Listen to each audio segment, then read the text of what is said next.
Yo, what's going on? What's going on? This is it's a family tradition around here. This is volume 2 of psychedelic elitism. I am NPC the game, Gabriel Carbo, Blaxican, and we have my co-host who's been throwing back espressos and mountain spring water from Aspen, the great Rupert G. How's it going, bro? Hey, thank you. Welcome. Thank you. If that ain't country, dude, you can kiss my ass. Yeah, man. It's no wonder we're Country, all feeling down and out. yeah. Everybody using. Country boy will survive. Country boy That's will right. survive. Right. The great Hank Williams Jr., a legacy. You know, I'm sure he had his share of psychedelics, and he is. he, yeah, he has a lot of stories. Him and his clan. So I With or mean, without the substance. Very psychedelic. Go yeah, ahead, man. please. I cut you Yeah. off there. No, man. I owe to my the great mother, the great Anita Cuevas, with that.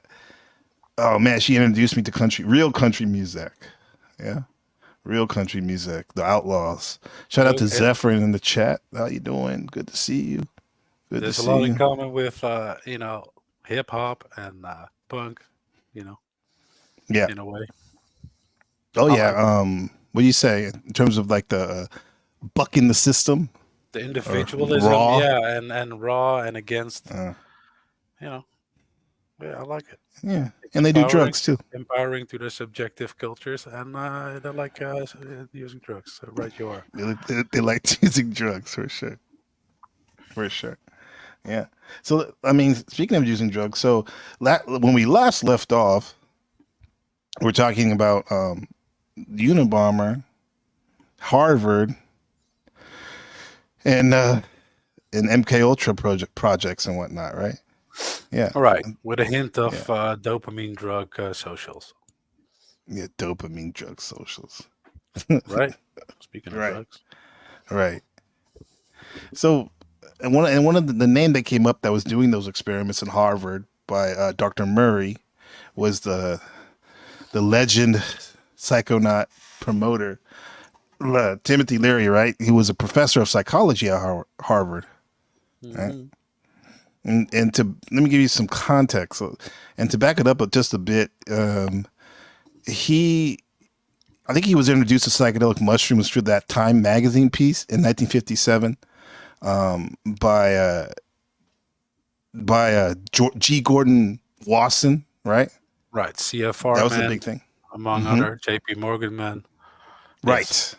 Yes. So Time magazine publishes this articles about the mushroom, and suddenly lots of people want to go study this mushroom, psychedelic mushroom. And additionally, around a little bit before this, in April of 1943, Albert Hoffman on 420, right? He discovered LSD. No, that's not 420. It's 419. No, it's 419, right? I know for a fact it's like either 419 or 420 where it was 420 is discovered. a statesman's birthday, and it's the legalization of marijuana in the states for the first time, No, right?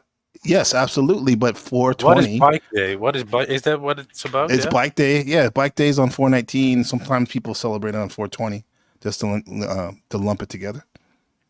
Yeah. God damn, I it's know all that over the for a place. fact. Okay, I believe you. I believe you. Yeah. Yeah. It's good. I mean, check it out for yourself though. Good morning, good evening, good evening to you too, Zephyr. Over there in the great state of New Mexico, land of enchantment. Our All right. name rings out. Yeah. So back to this mushroom stuff in Mexico. So Albert Hoffman was doing the LSD, thing, and it was seen as something remarkable in terms of psychology, right? But then Leary went to Mexico and took the mushrooms and LSD, and it became the personality for the rest of his life, his mission, right? He starts a project at Harvard, which we were talking about, and at this time it was legal to do research in psychedelics. They had a good 15-year sweet spot to do their Right. to do their research before it was illegal. Right. So, and interject anytime, please. So him and his research partner, Dr. Richard Alpert, who later became Ram Dass. Ram Dass, right? Dass, From Be yes. Here Now fame. But sponsored an the part of the garden you experiments. can reach, it's not true. But go ahead. Right. That's something that you can research. So, like, they did their experiments at the Marshall Chapel of Boston University, and to see how psilocybin affects religious people. And it was on like that Good Friday experiment where they dosed their students with with mushrooms, right? Psilocybin extract, right? Hmm. And they called it the Good Friday experiment. And it Yes. went well, and they wanted to do more work. So Leary ended up doing more experiments at the nearby Concord prison to see whether psilocybin helped decrease people going back in, back into crime. Yeah, so behavioral change, basically what we discussed Right, previously in the previous episode, essentially, right? right. And the results were promising, but there were some hiccups. And you can study it more. It's called the Concord experiment, prison experiments with psilocybin. So Larry and Albert, they start getting into trouble with the Harvard with the Harvard administration because they keep giving the drugs to students. Can you imagine? Yeah. It's wild. They just give it like no oversight, nothing. I suppose they No, just it started was giving it out to yeah, kids. yeah, and these guys weren't. I mean, they're not trained in psychedelics. I mean, yeah, they're that's cool that they're psychologists and whatnot, right? But they're not. It's That kind of a doesn't make wild you experiment. right. Could you really even call it an experiment where you just like you LSD bomb the school? Well, I mean, and even while they took the drugs too. They dosed themselves. Yeah, yeah, willingly, but also Yeah, some not the what's the word? It was the new fad. It was the cool thing, and if you want to be cool at that age, right? right. So you want to join in. Yeah, I one see that as sort of it's the good old peer pressure. right. Just saying. Like, I think I remember my Well, first time taking serious psychedelics was around that time. Roughly around that age, and mhm. if you never had any like philosophical thought or whatever, just been dealing with being what kind of person am I, then that's kind of a shock. It kind of resets everything. That's Yeah, I the could real see that. experiment. Not me. I don't Yeah. mean to throw you off, but No, no, that's no. the This real is part of it. experiment here. That's the whole point of our talks. We were saying that what's the mission statement is to kind of give kids the heads up, people the heads up, right? Hmm. In terms of how'd you reword it? But okay, so how did they get these drugs? No, no, no. Well, quick. Well, like, why are we doing these shows for? We were talking Excuse about me. that earlier. Yeah. Yeah, yeah. Well, things can seem very exciting. Mhm. Hop on in. This is the answer. And basically, if you ask me, the one that shouts the loudest should be the least interesting sailor to step in the ship with. I'm saying like stop following so much. That's what these kids were doing. Obviously, the kids. Mhm. That's why I want to talk about this shit because it's all dressed up like in self help and good, good this and that. What's the word? Enlightenment for the masses. And it happens. There's kernels of truth in it. Duh. Otherwise, it wouldn't work. And whatever. But I'm at a loss for words here. Like um, people just ask to be told stuff, by these kind of gurus. And I think that's a very easy in for parties that might want to control you. That sounds paranoid as fuck, bro. But Hey, but it is. We're not dealing with soda pop and graham crackers. are your We're dealing ideas with actually your ideas? Like, are we not discussing these things now publicly because of the exact same program? Aren't we helping, humanity progress? yes. That sounds arrogant, but I mean, we suppose that there's this, I guess we could call it an intellectual elite trying to get things going a bit. If you just let democracy decide by itself, it's not going anywhere. So we Right. need a little incentive here and there, right? A little It's push, Yeah. a little push down the hill to get momentum. I think some of those supposed intellectual elite or elite, whatever, to keep it short, I think they ran out of patience or something. I felt in the beginning of how we used to know the internet, how we used to interface with it. I felt Hmm. it was like there was a world library, a potential world library where we could all get together and learn and have insights that otherwise we could never have, or at least not so accessible. And then it turned into swipe town, but swipe city. Swipe City, left, right, But is it swipe. for the good? Why is the patience run out? That's my sorry. Let me round off that point. It's like I like to believe that we can motivate each other, into doing good, right? Into doing better, Hmm. and it all helps each other. There's also people that might not have the patience for that, and rather just use the locomotive of the people by having them just consume and follow gurus, and then they decide. Naturally, that should make you mad, if somebody else wants to decide for you, like that. Yeah, Go you ahead, you dude. I'm think just yeah.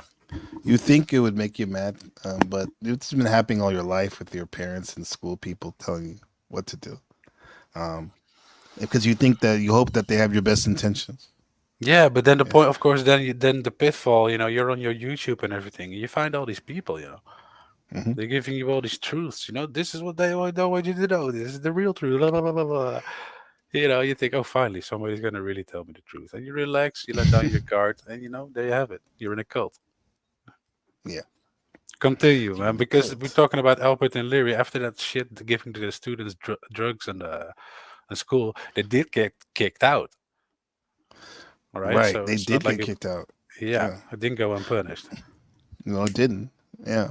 And shout out to the Provo kid out of Provo, Utah, who's a legendary streamer. I was on his show yesterday or day and a half ago. That was dope. We talked about all kinds of stuff like communication, Marshall McLuhan, and also like who influenced McLuhan, and then we were talking about school too because he's autistic, Provo kid, and we were talking about like how the school treats the students, segregates them and whatnot, and Okay. with all kinds of interesting things, which are probably related to what we're doing right now. So check out Provo Kid. I His think stream so. Hello, is hello. really good streamer, good dude too. He's a dad. I can relate with him. He has a 4-year-old. So Cool.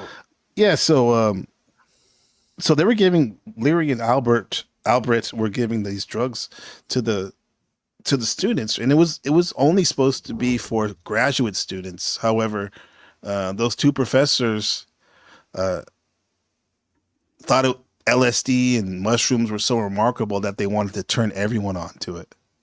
Hmm. So, in doing so, the Harvard notices this, and especially after the the incoming natural health guru for the government, Andrew Weil, who was a freshman student at the time, he wrote a hit piece about them. He's doing some hater shit because he wasn't deemed cool. Listen to this, because he wasn't deemed cool enough to join the Yeah, I parties just said it. the I just experiment said it. the two professors were having. Uh, Yeah, he's crying. He's right. I've got to yeah, expose him. We're yeah. not cool enough, bro. We're him. We're Nah, also not man. cool enough. That's why we're exposing them. Nah.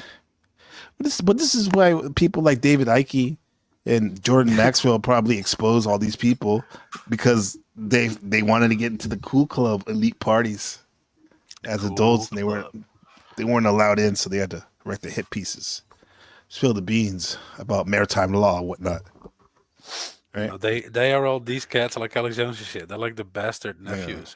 It's like, okay, Right. you are blood, but okay. So they were doing like there was also some rumors of unethical things going on that Leary and Alpert were doing.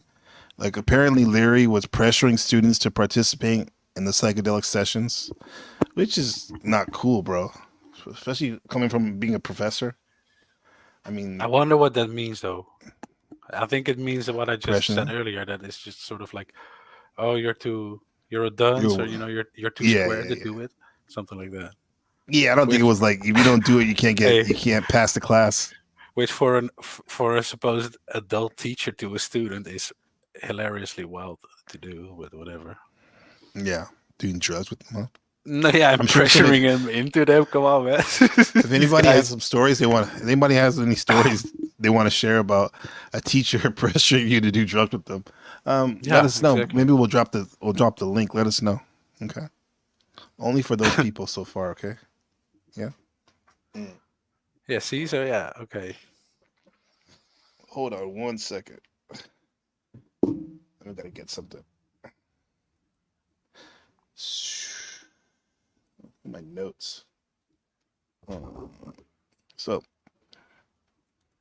But look, after that whole Harvard thing, right, hmm is in the time that they split up, Ramdas becomes Ramdas, has right, he went to always been India. Ramdas. If and and Leary continues with this stuff. That's with the dropout stuff. I guess is when that The starts, dropout stuff. right? Tune in, drop out, Yeah, or whatever the fuck, or drop right. in, tune out. I don't Yeah. remember. I wasn't around. No, drop in, tune out, drop. Yeah, Eat dick. something like that. So, You say but eat look, dick? maybe. But before they did all that stuff in the school, right? Yeah. They got their senses tickled. They got led on already by that Watson and Co stuff. That's big. That's earlier. That's big. Right. So this is how Leary and Richard Albert, you know, get a word. How do you say that? Kicked Get to out. know Well, what about happened it. was, No, they get know yeah, I about it, do got, all that shit, and then they get kicked out, right? yeah, But and I'm gonna do a big jump forward. We're gonna come right back. But later on, Leary says like, maybe, for a near 100%, I've been kind of like nudged the right way by intelligence agencies. He says that. He has said that. hmm So I see, is this just Harvard kicking them out? Like Harvard trying to protect themselves? You think? The fact that they kick him out, what's going on here? You think anything I about it? think, I think that's what it is on the surface level. Now, is there other advantages that Harvard has, or any people who are in line with Harvard, aka the Or, government, have yeah. in kicking them out? Well, Well, could a martyr, a counterculture figure, right, might have been created?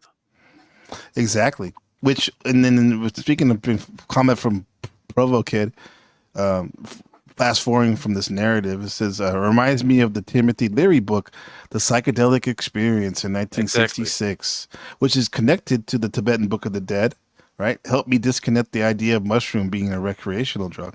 Yes, it makes it more sacred, right? Yeah, Right, Provo? exactly. Right, chat? Yeah. Yeah, I actually used that book when my grandmother was passing to the next stage when she was, aka dying in her old folks home. I read parts of it with her, Hmm. and it was a really special experience for me, and hopefully for her.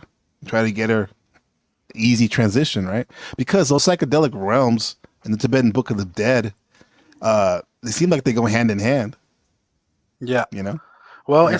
it's exactly if you ask me as a I was about to say user, but I mean, whatever. Well, the experienced person in that realm, that the most distress comes from you not willing to let go of your sense of self, right? That's when the trip Right. starts to become uncomfortable. That's why you always hear people say surrender to it. If you're a real man Yes. like me, it's hard to surrender. I know. No, but honestly, you gotta let go. You know that everything's all right and whatever. But that is that same thing. I feel that if you die slowly, get to witness it, that you might stress out like that. Yeah. They tell it in the Bardo, right? That's what they call it. The board of To the different levels. Yeah. And I Yeah, took it too when I was reading it. I was pretty high when I would read it on weed, and I thought that, you know what, they're excellent. talking to excellent. Yeah, they're talking about these realms in the afterlife, but they kind of match up to realms here. So when you see these, so I took the hallucinations you see in one of the bardos. They say the demons come to you, or the angels come to you, right?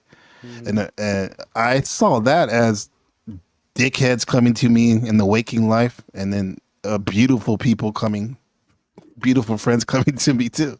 So Wait, you mean you overlaid it on live life?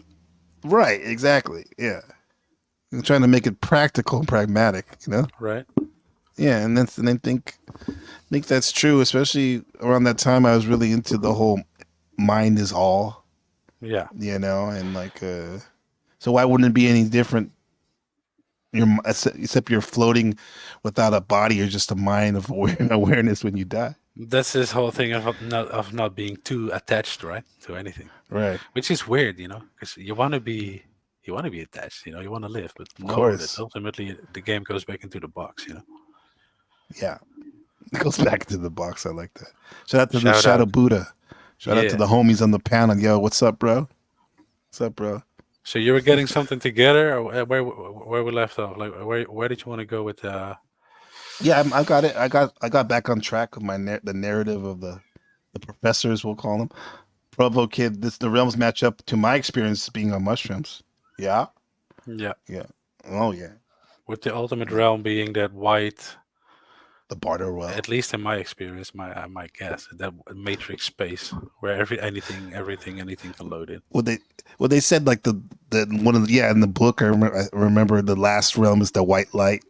You know, Yeah. the nirvana, the enlightenment, and but then this Gnostic prison planet dickheads will tell you like that's don't go to the light. That's all. You know what I think? Don't No, go no, but to the light. honestly, that place, dude, I've been there when I was 18, and Mm, I didn't know what I was doing, and I took too much. I got there, I right. totally dissolved. This whatever. Pretty traumatic. Not to sound like a bitch, but if you're trying to be a cool guy, and suddenly you have no person. But I was in that place, and not the fact that it was light and never ending, or so spacious. The fact that it was timeless, that time didn't exist, and this is what forever meant. That kind of scared the shit out of any sense I still had left.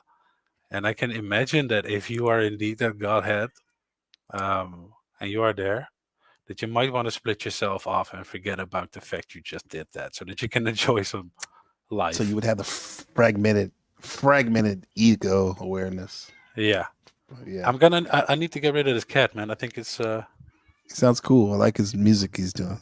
Heathcliff, the name's Banshee. It's not Benji. Yeah, will co- you name him co- after my son? no Banshee, as in a howling Banshee. Okay. Oh, That's Banshee. that's fish fitting. We say Banshee like as in Grand Theft Auto 3, the dopest car, the Viper, the Dodge Viper. Yeah. Oh, yes, okay. Hey, one second, Go I'll be ahead. back. Shout out to Shadow Buddha with any encounters with archons. Yeah, I guess that's when we're talking about the realms, the Bardo realms, and the Tibetan Book of the Dead, or Timothy Leary's psychedelic experience, his take on the Tibetan Book of the Dead, the Bardo realms. One of the realms you see the angels, the devas, and the demons. Right? They test you. They come at you. Right? They're the gatekeepers. And I would say in terms of the archons, I'll just call them the archons, right? The gatekeepers, right? Keeping you locked in. But there's a world beyond that too, most likely. Yeah. Let me Okay, get man. back on this thing about Get back on it. that's righteous testimony, Provo Kid. The biggest attachment I realize I have in my life is to my body and to my youth. Yeah. No way of getting around that without hard drugs, hard psychedelic drugs. Yeah. That's So funny what Provo says in the end. Real quick before you leave off or mhm. continue, he said, "Never met an archon. Just self-realization is like, quote, I'm an asshole most of the time." That's just funny Oh yeah. because every time I went in going like, yeah, I'm gonna get to the bottom of some truth, capital T kind of shit, and then I just came back going, man, I'm such a fucking cunt. Yeah, just shit like that, Yeah. which is great, of course, No, but that's true. I think that's a Remember funny little allegedly thing. yeah, allegedly I took some Syrian rue as the MAO inhibitor so I could take Yeah, some pharmawaska. some dude took Yeah. that. Some dude I know took that, right? Yeah, And they brewed it up on their stove and they drank it to get ready to take some what they call it? Pharmawaska, right? So I yep, took the stereo they allegedly I took the Syrian room and then when I took it, I took too much. I took too much, man. And then like I ended up just having like the ultimate purge. But in doing that, I think there was an earthquake, a real earthquake too. That was a trip too. But in doing that, I did realize that. That was the first thing I realized. That, like, why am I being such a piece of shit to my family? Like, and I just Yeah. like, I was like, it was so clear. It was like crystal clear, man. You know Then I what? started puking. Could it be that? Yeah, of course. Could it be? Excuse me. Could it be that it's Mhm. a natural state to kind of look at things as the hive, as the group, instead of individual, and therefore, those are things that come forward right away. It could be a natural state if you're locked into the oversoul. Using all these buzzwords. Yeah, fuck What's that. going on? What's What's going buzzwords, on? dude? Let's use our own Mindful. language, like we're five. Mindful exposure. What's going on? Good to see you. Check out her channel. It's super tight. Much respect, sister. Let's go. Mm. So yeah, so these dudes, these professors, Dr. Timothy Leary and Dr. Richard Alpert, were kicked out while doing these experiments, man. And Hmm. eventually, uh, they kicked him out in 1963, Harvard. So Richard Alpert goes to India and becomes the great Ram Dass, right? Which he tells his stories. Leary turns into the LSD. He turns it literally into LSD basically, and builds a personality cult around the drug. Right? Hmm. He goes to That's what I Milberg. mean. That's what. Sorry, man. Hmm? That's when he does that whole thing. That's where it starts to get hip. I think. Yeah, he's trying to be cool. This is the gray suit for like a dashiki and Uh huh. kids tennis shoes. Kids. Yeah, and he goes to Millbrook, New York, upstate New Yeah. York, which He gets money, which dude. He gets money from somebody. All right, to live there in that mansion, right? That's the idea. right. Yeah, because basically a rich stock kid with family money offers him his mansion. And then Leary turns this into the Millbrook ashram. And there's just a crazy amount of people there and a lot of LSD, right? Wait, he called it the comedy mothership. No, that's years later, right? 3.0. Joe Rogan, right? Yeah. Shit. Shit, yeah. And the funny thing is, for all my American friends out there, maybe you know too, Roper, because we're in a globalization-based world. The great radio, well, alt-right, basically American white nationalist Michael Savage from the Savage Report. I don't know if you heard of him. He's like a big-time radio announcer. Funny Okay. enough, funny enough, before he became this legend on the radio, he was literally the caretaker at at the Millbrook Ashram, Oh, look at right? that shit. Okay. And then check this out. He was the only one that didn't do drugs. So he Yeah. was Okay. So he was a straight laced dude. He was yes, he was straight the edge. straight lace, yeah, straight edge, the silent observer to all the shenanigans. But so Yeah, he gave him then the Alex Jones job essentially back then. basically, yeah, you're right. He's on Yeah. the same level. He's gone on Alex Jones many a times. Yeah. What's his name? Limbaugh. Limbaugh Michael's, in between. yeah, Yeah. he's a lot like Rush Limbaugh. Yeah, but Right. more That's the like name. Cali, New York version of him. Yeah. So during this time, the Ken Kesey's Merry Pranksters stopped by, as it's detailed in the book Electric Kool-Aid Acid Test by Tom Wolfe. Right. Um, and they do their thing. They're already kicking it with the Grateful Dead, dosing people throughout the nation. And Leary, he thinks he's like the shit or something, but he gets humbled. He gets arrested by the Right. FBI, by Liddy. Yeah. So by 1967, the hippie movement is in full swing. Acid has hit the counterculture. Leary is the prophet, and he's become a major spokesman for psychedelics. This is He does. essentially 2010. The loop. The loop back around. What happened? Yes, it comes back, right? Yeah. It's right in that Vietnam War stuff, right in the civil rights time and all that. The massive civil upheaval. Right. So he's in this doing the human being at Golden Gate Park, more accurately in Hippie Hill. For I don't know if people are familiar with that. It's in the Haight-Ashbury district in Golden Gate Park. Yeah, I used to kick it there a lot during my university days. He tells people the mantra tune on, tune in, and drop out. Right. That's really good advice. Right? I mean, what was he trying to get at with that? I I think don't we know. kind of know, but Yeah, the same as always, dude. Kind of chaos agent type shit, mhm, Loosen up, loosen up a little bit of that identity, right, or society. You don't have to. You don't have to. right. It's okay. And I most of those guess. people, they did drop out, but then they got jaded. They ended up getting jobs and becoming lawyers and business people. A lot of them, and some of them lost their mind and never came back, and some of them never came back. And I would interview them. I interviewed them during that time, 2010. That's funny you say that, 2010, 2011. I Mm-hmm. was hanging out there, and I would interview them, and they would tell me stories about Janis Joplin and Charles Manson used to kick it there. Kick Yeah, it it. was It's the Laurel kick it, Canyon hang out. stuff. Yeah, they used to kick it. He had a song called "Cease to Exist." That sounds Look, cool, right? well, there you have it. Sounds perfect. Cease to. And then the Beach Boys bought it, and they changed the words to never learn not to love again. That sounds better. Well, never learn not to love again. Damn. Yes, It's a lot of and negatives to end up on the positive. yeah, it's on the album. Here's a positive. Smiley Smile. Hmm. That famous. It has a I goat like on that.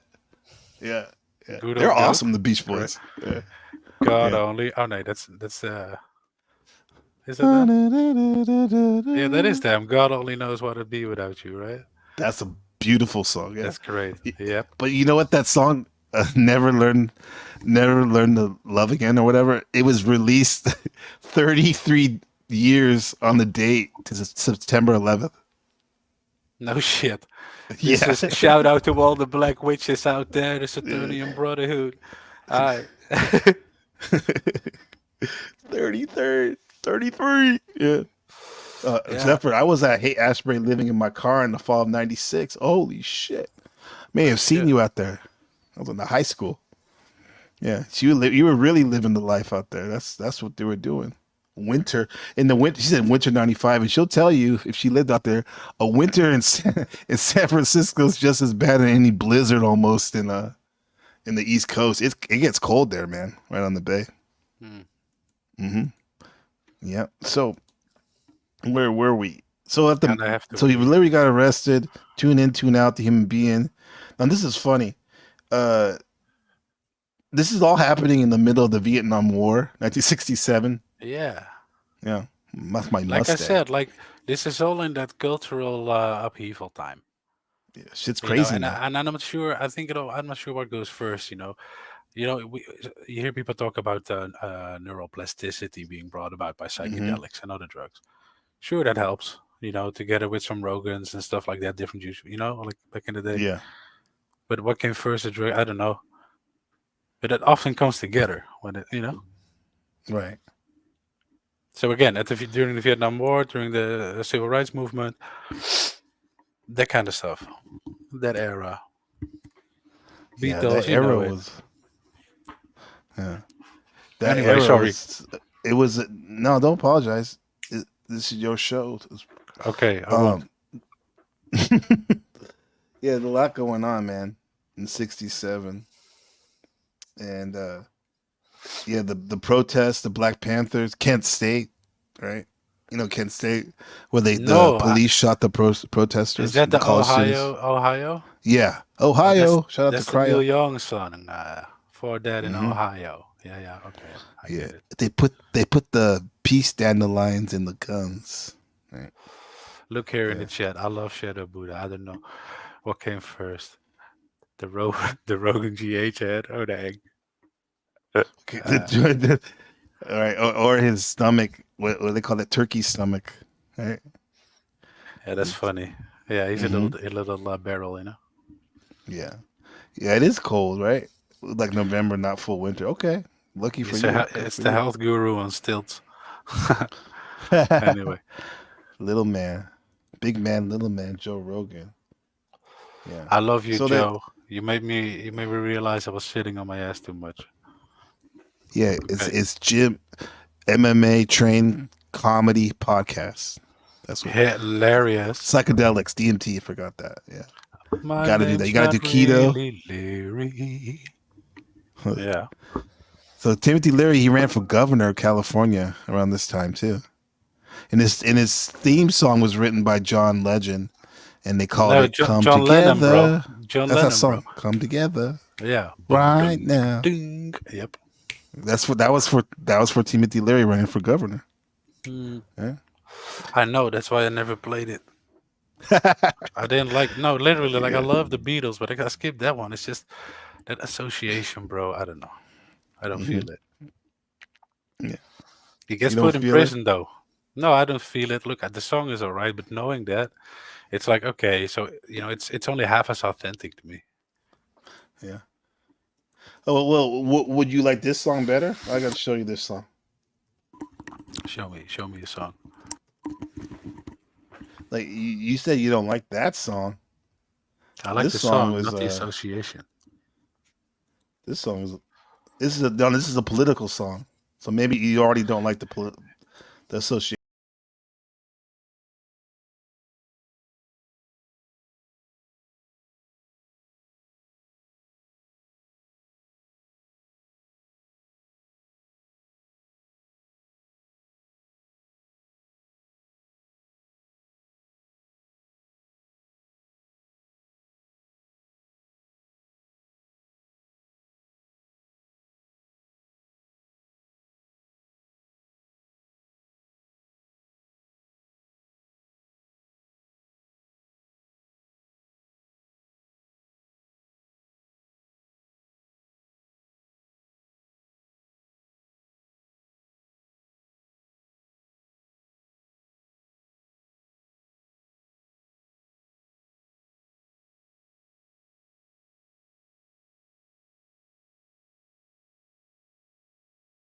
Yeah, yeah. That's funky, right? I like that a lot better. It's a lot more You life like to that it. better? Yeah. It's okay to get Yeah. political. We're all people Yeah. in the end. Right. Especially if it's funky with that. Dun-dun, dun-dun, dun-dun, One dun. nation. Shout out to Rigo. Under a groove. Yeah, Oh, you like that, huh? Funkadelic. that's Getting cool. down. Just You fun, wouldn't believe funkin'. half of the shit I play when I go jam out, dude. I'll show you Really? one time. Yeah, I'll show you You one gotta show me. time. Yeah. I'm getting So like funky for maybe a pasty don't looking be like like you. I bet. Don't be like Timothy Leary. Eventually he got busted for weed. He was put in Loser. prison. So he got loser for weed. You're Yeah. here for weed, man? Jesus Yeah. Christ. Yeah. I So they organized a they gave him Capitol a riot. person. Anyway. No, no, no. Go ahead. That was just shit. This funny. This is interesting. They gave him a personality test, right? When he got busted, sent to jail, and the personality test that he decided. Oh, wait. They gave him a personality test in jail, and he designed the personality test. Though it's funny, What the fuck? How dumb is that? So he knows the short way to being sane, essentially. right? That's what I Right. mean. He I gave guess him that's what I mean, right? Psychology test, because personality. that's what they were doing, right? Remember they didn't call it psychology; they called it like study of personality. Him and Murray in Uh Harvard huh. back in the Uh day. huh. You're right. They You're were right. they were the personality tests to this day are some of the ones that the military uses. Probably companies now too. From Murray, Right. yeah. He had the personality of the test. He did the personality analysis of the Fuhrer, right? So so Larry he answered in a way that would put him in a cushy minimum security facility, right? Yeah. Who See, wouldn't he do knew. that, right? No, he knew exactly what to say. Of course. So what do you think All happened? show. I think that's all show, bro. Well, I think I know what you want to say next because I know about this because this part reminds me so much of that Illuminatus book by Robert Anson Wilson, Right, also right. tied in. But he To his gets friend. broken. He gets quote unquote broken out of prison, Hmm. right? That's what you want to say, right? Yes, you got it. See, that's what I mean. So he gets broken out of prison. You don't need weatherman to know which way the wind blows, said Robert Zimmerman. That's right. But he gets broken out of prison by the weatherman. I mean, I'm Right. honestly, I'm not too familiar with them. Well, the Weathermen were a radical left wing movement that was popular at their time. I think they used explosives to eliminate some of their Yeah, I guess that's where the radical edge comes in, using explosives. enemies. Yeah. Yeah. Shout out to Okay. Captain Crunch. Yeah, Captain Crunch, what up? Yeah. Yeah. But he distanced himself later from the explosions, right? He did. Didn't he? Yeah.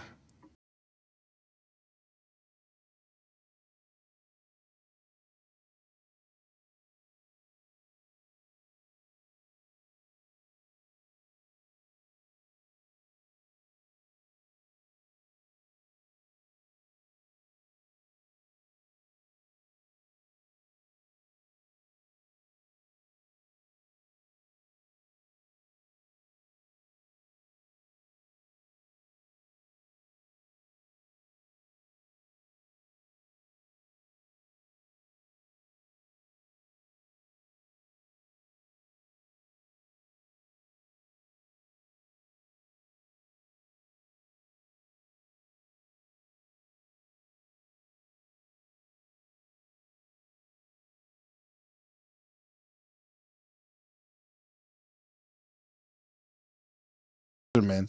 So he ends up in Algeria under the supervision of the Black Panthers, Elders Cleaver to be exact. Right.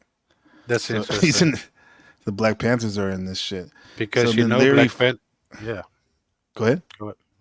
Black Panthers have at some point been infiltrated too. I think that's common knowledge, right? To make them Yeah, more militaristic. one of the yeah, it was by the Asian dude who sold them, who was a known Yoko Ono. former. No, not her, but there Same was difference, another dude. dude. I forgot his name. Richard something, not Richard Akito, and he introduced them to gun runners, and that's where they got a lot of their weapons from. And also, they went further into the communism and militantism. And then they were in the FBI. J. Edgar Hoover had a hard on for them, right? Yeah, Yeah, he liked candy. yeah. And then Larry, after Algeria, he fled to Switzerland, but he got arrested because he refused to, and the Swiss refused to extradite him to the U.S. And at this time, it was funny. Like there's a lot of stories of him just like going through more women than Hugh Hefner. Yeah, but look, that's what I look. Okay, I've heard that. I only know that at some point he gets. I think indeed in Afghanistan he gets picked up. At the time it's still Yeah, Soviet, yeah, blah blah blah. because But what I because he wonder, had a breakup with a Swiss socialite, led him to Afghanistan. yeah, but that's what I mean. So he's there, right? So he's with some sort of Ghislaine Maxwell type character there, and blah blah blah. Yeah. But he's got money. Is he? Hmm. What is he running on? Does he still get grants from Harvard? I don't think so. No, So no. that's a question I have. Where does that his money come from at the time? He might not have been poor to begin with, of Yeah, good course. question. Yeah. Yeah. So Yeah. because he gets at some point, the story is that that he's then basically stuck in what is essentially the Soviet Union, Hmm. and they will obviously not extradite him, and then the CIA offers him to get him out. I think that's the story. That's how I read it. The Hmm. CIA offers to get him out, for his compliance, I suppose. I'm not really sure, dude. I'm just guessing Some here. people think he ratted on people. Yeah, that's what I mean. Like, so point some fingers, maybe play a role here and there. Yeah. I mean, what is it he referred to in the end of his guru, quote unquote, like what's the word, like social icon career? Um, what made him say that? That hey, it's this man, most of it's the CIA. That's what he said himself. Yeah, yeah, that one quote he did. He said 80% of the people that are working with him are involved with the CIA. See, crazy 80. Okay, Yeah, he said that in okay, one of his last talks. Yeah, which supposedly like there was a dude I heard talk, and he was saying that his dad used to do his like multimedia presentations during the speeches, and he said that the guy's dad said like people used to be falling asleep. He was actually a really boring dude. And ah, I used to listen to this thing called the Psychedelic Salon, where he would have like MP3s of Terrence McKenna. This is before he was all yeah. over There's this YouTube. old video with him, Yeah, Ram Dass, it's and kind of Terrence boring. McKenna, right? Yeah, Yeah, it's yeah. boring as He's not shit. that he's boring, I would say, but he's hard to follow. He's like all over the Hmm. place when he talks, kind of manic. I always got the sense that a little bit of mystique for no reason or something. I don't know. Oh, you mean like he had like some Or too maybe much he found hype? it. Yeah, or maybe just to make it sound more. You can just try to say the thing you want to say. I don't worry too much about Yeah, how you formulate it. yeah. Hey, A Rube. lot of that. Yo, tell me. Hey, Hanko Flames here. He says, "I'm here now." That's okay. Who's Enko Flamo? Hank, you don't know Hank? Oh wait, from A resident chaos witch, yeah, smart yeah. guy. You've talked on the stream, I think. I think I know. Yeah, yeah. What up, Hank? Good to see you, man. Yeah. So Hello, hello. so let's go, let's go. Um, yeah. So this guy's all over the place, dude. They finally bring him back on an American airline, and he goes back to U.S. and he goes to Folsom's prison, which was at one time home to the, as he said, this is not me, just the great true life story. Who did some time there, right? No shit. The one Yeah, and only Folsom, Folsom Prison, yeah? Folsom. Yeah, that's true life, baby. Yeah, Shit, they got to him. they got to him, man. They got to I'm him. doing time in Folsom Prison. Shit. Yeah, I shot a man in Reno and watched him die. Yeah, that's right. Yeah. So the biggest little city, Reno. So what's his name? Timothy Leary has a cell right next to, you guessed it, Charlie Manson. Yeah. Yeah, Yeah, how remarkable is that, dude? How Charlie fucking Manson. remarkable is that? Charlie Manson and his family. Give it up. Yeah. I mean, So really? like Charles Manson, man, Mr. Really, bro? Scientologist. How, like, even they couldn't put one cell in between? Right. You know? I mean, as a guard though, wouldn't you want that? Well, a guard that is also giving them their own design tests. Yeah. I don't know. That was another prison, Charles but what the Manson. fuck, dude? But Charles Manson was doing his own LSD experiments around that time on the other side of the coast. But he would supposedly take women up to the hill, young women, and feed them LSD and read Bible passages Yeah, I and help he him. wouldn't take it. He act like he'd take it, but then he would have them suck I him just off help for him. like hours. I just help them in their first experience. Yeah, right. I bet he did. That's crazy. How are we talking? Look, if you want to believe, I wanted to believe something. You go, oh, the Leary, all the LSD shit, all the shit. Oh shit, man, and you get to certain spirituality. Okay, blah, blah, blah. Yeah. But then, okay, now we're talking already CIA, Charlie Manson, all that crap. It's Why, getting bro? weird, huh? Why is It's getting nothing weird. what We're it gonna have to do seems? it. We're Yeah. going to hyperspace. I want to get to hyperspace. I There we want go. to fuse minds with Alex Jones ultimately when he's on rocket fuel. Oh yeah, we'll get there. That's We'll my get there in spirit 1 second. animal. I'll His tell you that spirit one straight. animal. We Yeah, got this, but this is his daddy, yeah, his digital shaman daddy. Right? yeah. So he turned. So the funny thing is, like, Leary eventually turns into an informant for a shorter sentence, where he used to turn people on. Now he turned on people. Yeah, yeah. I guess. Yeah, right.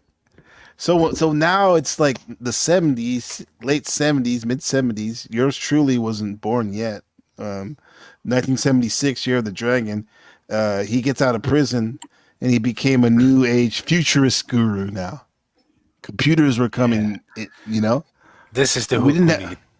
Yeah. we didn't have the personal computers yet on April 1st, 1977, when it's the great Steve Jobs and Wozniak launched their Psych. Apple One, Psych. right?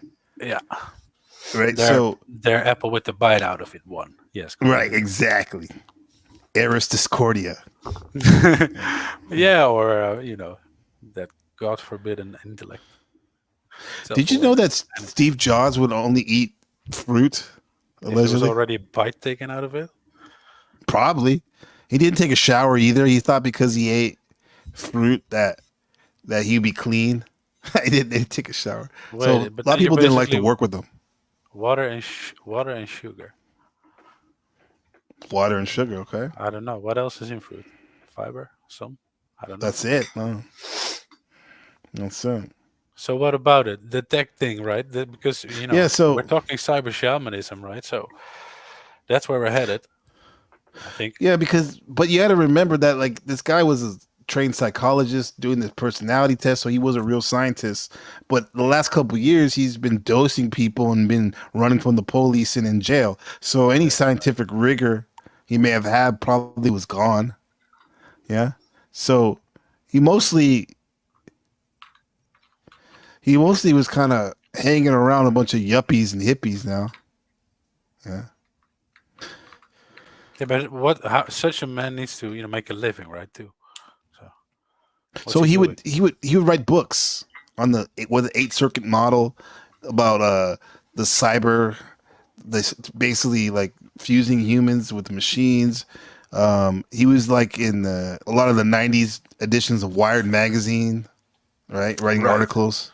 Look, what all Yeah. became Vice and that kind of stuff, and Hamilton, that kind of flavor, the precursors of that, Right. 100%. The disinformation company, to name one, you know, Right. Exactly. a small one, Yeah. Yeah. And but he that's was a writing later books with association. Robert Antoine Wilson and Terrence McKenna would do the forewords for a lot of his books. He would Hmm. go on coast to coast radio with Art Bell, Art during Bell. this time. Yeah, yeah. So, cause since the funny thing is, since the '60s, Larry was close friends with Robert Antoine Wilson, who's also a associate of the pedophile Allen Ginsberg.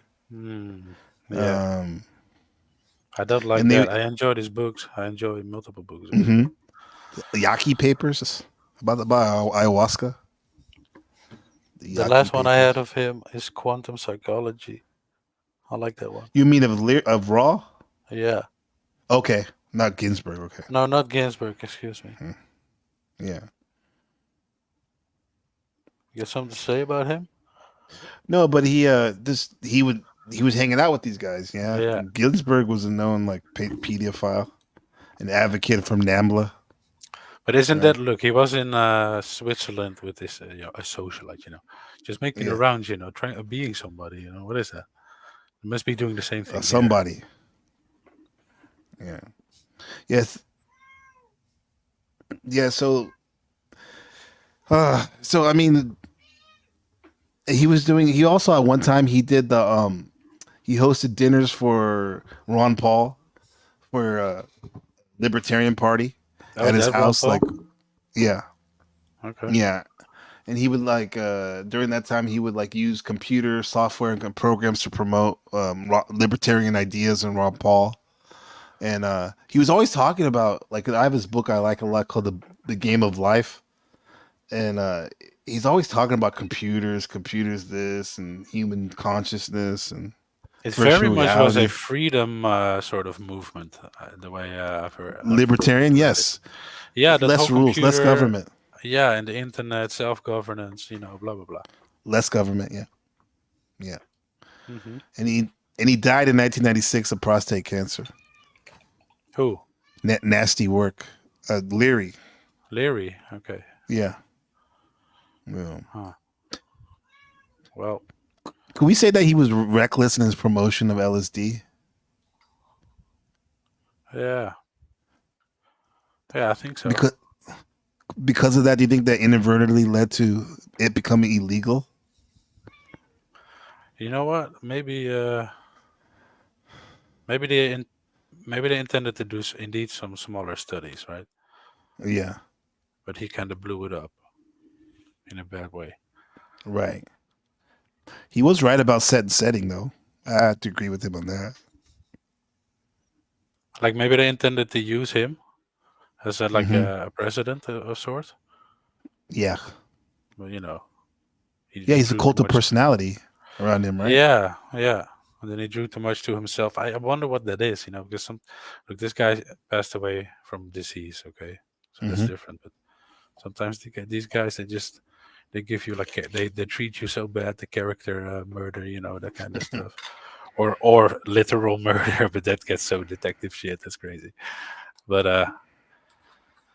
yeah, Like, did he get used or not? That's my question. Well, yeah, I mean, he got used, but he liked it because on one end, the powers that be, maybe they wanted him to promote LSD, but he was like, he promoted it, but he didn't promote LSD for the sake of LSD. It was more for the sake of him and his cult of personality. He was anything. He was like a Barnum and Bailey self promoter. You Yeah, know, but he was talking about broader subjects, right? So, for sure. And also too, we get a lot of great music and a lot of art out of it too. Yeah, about what he did. but essentially, it's the same as what we see now, just questioning society. Let's say you want Yeah, to make change happen, right? Then you need people just go about their lives, right? So there's no reason for people to just stop and consider. right. So you need to kind of create that, and make people Yeah, wonder. yeah. Who It's a wouldn't jump. want to do what he's doing? Yeah. Look, yeah. Yeah, You know what? Honestly, I think most people at some point in that particular career, they get really tired yeah, because they've had it. They realize they've been had, they're being used.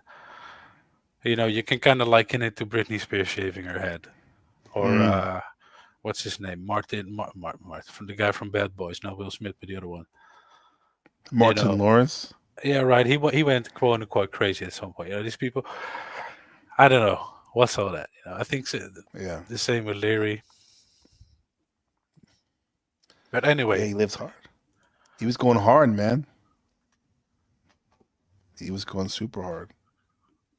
Yeah, he seemed like a creep to me. I don't know, man. I don't know him. I don't. that's what everyone says. That's the consensus. One of my research is people say he was a jerk. Pretty much. Yeah. You know how you can tell something about a person's face? How the lines in the face show you if Mm, if yeah, the face is more often in a angry stance or a smiley stance. You can yeah, tell by the wrinkles. yeah. Well, exactly that. Yeah, his face had that. You can see that. Something about it. I don't know, but whatever, man. It's just You could say, judging. yeah, you could say he has the type of face you want to punch, like Step Brothers. Yeah. It doesn't sound very professional, but yeah, I don't like it. Yeah. Rupert, what did you want to get into? The new digital shamans? Because he was the precursor, right? Yeah. Let me Yeah. let me one little. I just wanted to laugh a little bit. It's horrible, but while we're doing this, we decided to kind of get into this stuff, right? And actually Hmm. record it and like get people involved and shit. And while we're doing it, one of these modern day, your body is just a modular machine type gurus. Oh yeah. Is getting shit in the news. The Wim Hof, the Iceman. I thought it was funny. Yeah, it's not again. It's not funny, but I don't know, man. This guy, a guy allegedly beating up his pregnant wife ain't cool. But I mean, Yeah, that's pretty it's bad. getting into it. It kind of starts to look like this Well, why guy's a. did he beat her up though? You remember why? I remember why. What it said, what the article said. He already had kids, right? And he wasn't really taking care of them, Yes, exactly. making She sure was he had hungry. accommodations. She, Yeah. she he was doing his experiments and whatnot, and he would leave them alone, his wife and Oh, kids, and perfect. You have the article here. yeah, and then she would have to go So ask relatives for food, and he was yeah. angry for that. Do you blame him? And he beat the hell out of her. Why you're I'm not just kidding. cooking? Mm. It's What did he horrible. say? Seems to be angry. I want to say this is an article from one of the major newspapers in the Netherlands. Hmm. It's not per se considered to be the most investigative German journalism Hmm. heavy, but it's also not just an advertisement paper. Yeah. Somewhere in Is he between, I is he suppose. Dutch? Yeah, Oh, he is. I didn't know that. yeah. His little Okay. company, his little BV, made, I think they say in this article, in 2020, over 6 million euros. It's doing quite well. He's got that Dutch gene. It's Hmm. mostly his son, though, I believe. Okay. as the article or multiple articles I've read of on suggest. But The outside world anyway, knows Joan Hoff as the any eccentric Iceman. yeah, His family suffered domestic violence. Wow. yeah. So the thing is that in 2010 already, you know, justice had been involved, child welfare, blah blah blah, child care, a couple of these things. But now some movie maker, I think a United States movie maker is trying to make a film. Yeah, let these pictures sit here. Trying to do a film about him and Hmm. his ex-wife and the child and blah blah blah.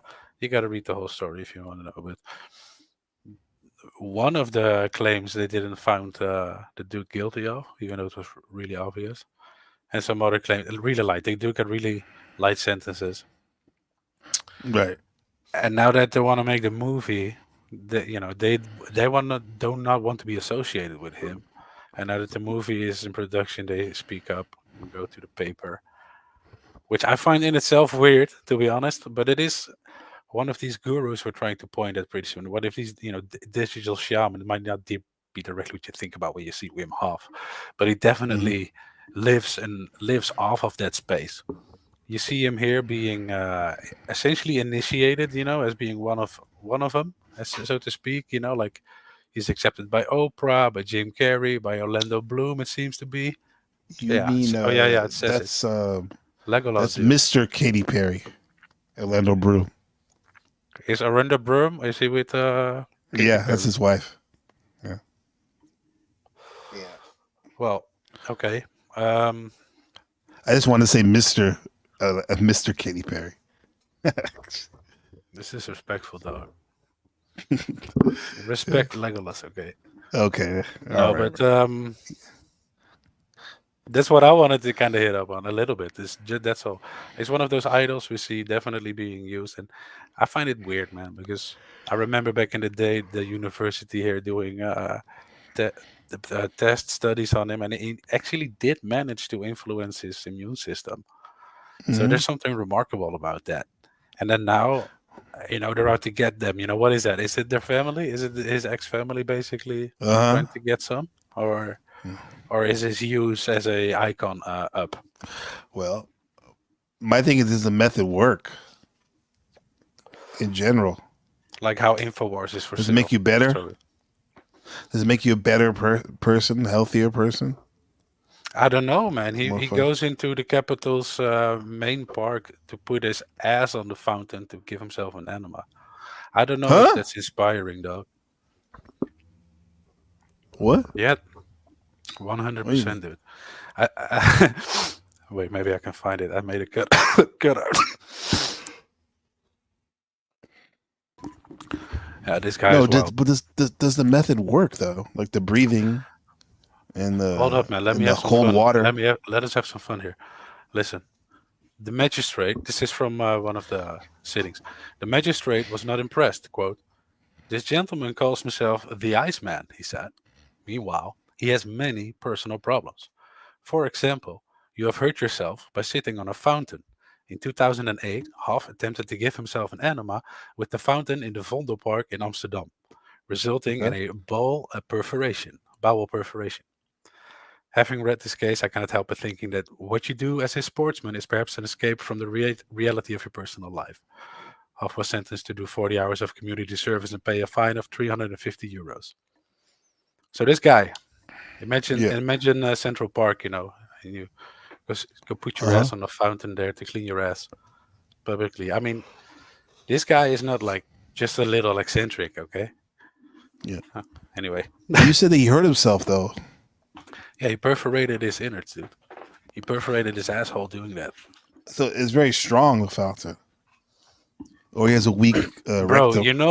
where when you have this little lake in the park where these giant arches of water spew Yeah, out. yeah, yeah.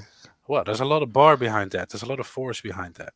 This Yes. guy, this guy is all about science, and reality. So he's like, let me just clean my asshole here. That's interesting Anyway, because you no, hear a lot of white right wingers talk up shit about immigrants, saying that they clean themselves in fountains and shit on the floor that's in the hilarious. fountains. Yeah. But look at this guy, Dutch nationalist.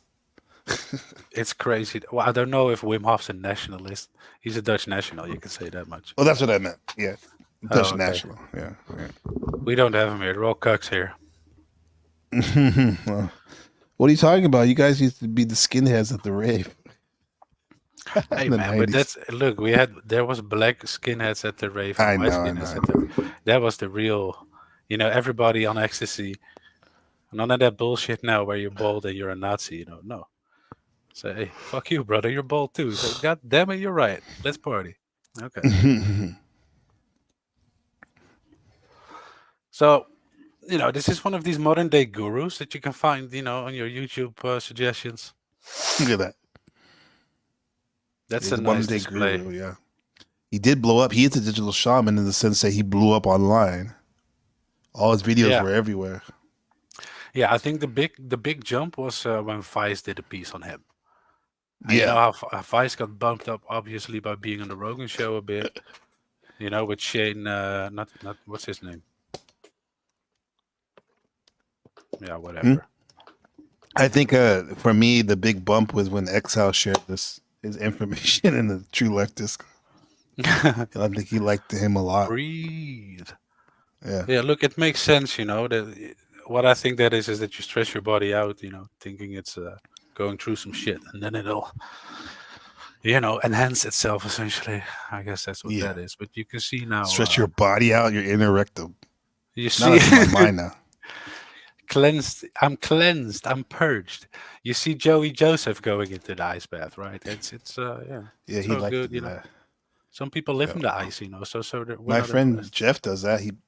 People pay him to dunk in his ice bath and then go into Sure. his Takes money to deprivation freeze that shit. See, in the deprivation deprivation tank. tank, listen, we're going all the way back to Edgewood. We're sitting there being subjects of the military being tested on. Let's see what happens to them if we deprive them of all sensory input. Let's do it 3 days long while they're high on acid. Hey. I think Jeff does that on his own. That's all fine, dude. And I think you might see what awareness can be like without a person wrapped around it. And that's Yeah. interesting. Yeah. Anyway, No, continue, bro. Fuck. he's a Joe Rogan disciple in a sense that he loves the podcast, he loves the conspiracy, he loves the Beakram. Because Joe Yeah, up Rogan, don't until a forget, he likes certain level. Beakram, Up until a certain level. That's always the thing, Like when you go, jujitsu, all that. for instance, for this, you go introduce this thing about Wim Hof now to quote unquote those Well, communities. They'll go like, oh yeah, but that's just the mainstream media saying that. This is the thing that I call I spirituality, mean, right? They say it's just them saying it. it's For his you to family. say that, you need to accept that the big conspiracy, everything is fake. It needs to be real. But when you get into it, like we do, they want to hear none of that shit. Yeah, they want to hear that. That's right, bro. That's right. That's why the mainstream media. This is what you know about it, bro. This guy is the mainest of mainstream. He's the mainstream. Get out of here, man. That's Woody If you Harrelson, right? still, hey, if you still think YouTube is No, I alternative was kidding. media, what do you say there? I said that's Woody Harrelson. Looks Okay, like Woody Harrelson. That's Joe Rogan, right? it's at his best.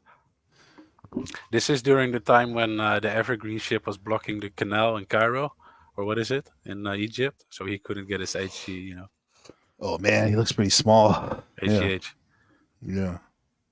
I'm sorry, He's Joe. this guy. No, but my Remember him digital in his shaman, Bikram, he has a lot of allegations against him by people, and even though he did, I don't agree with what he did. However, I love his technique. His yoga is great for me. Yeah, but look, that isn't that's so many times the case. Okay, yes, accepted, accepted, acknowledged, seen, accepted, acknowledged. However, you also are a man. You also are a human. Hmm. You have these things pulling on you and pushing you. And often these people say, no, that's too base. I seen my mom get tricked into bed by one of these gurus, bro. It's Hmm. it's great. That's not right. It's Definitely. not right. Mm. Something spiritual. So let's go with Yeah, this let's go, guy. bro. Fuck Wim Hof. I mean, He's a nice man. the party is over. It's all good.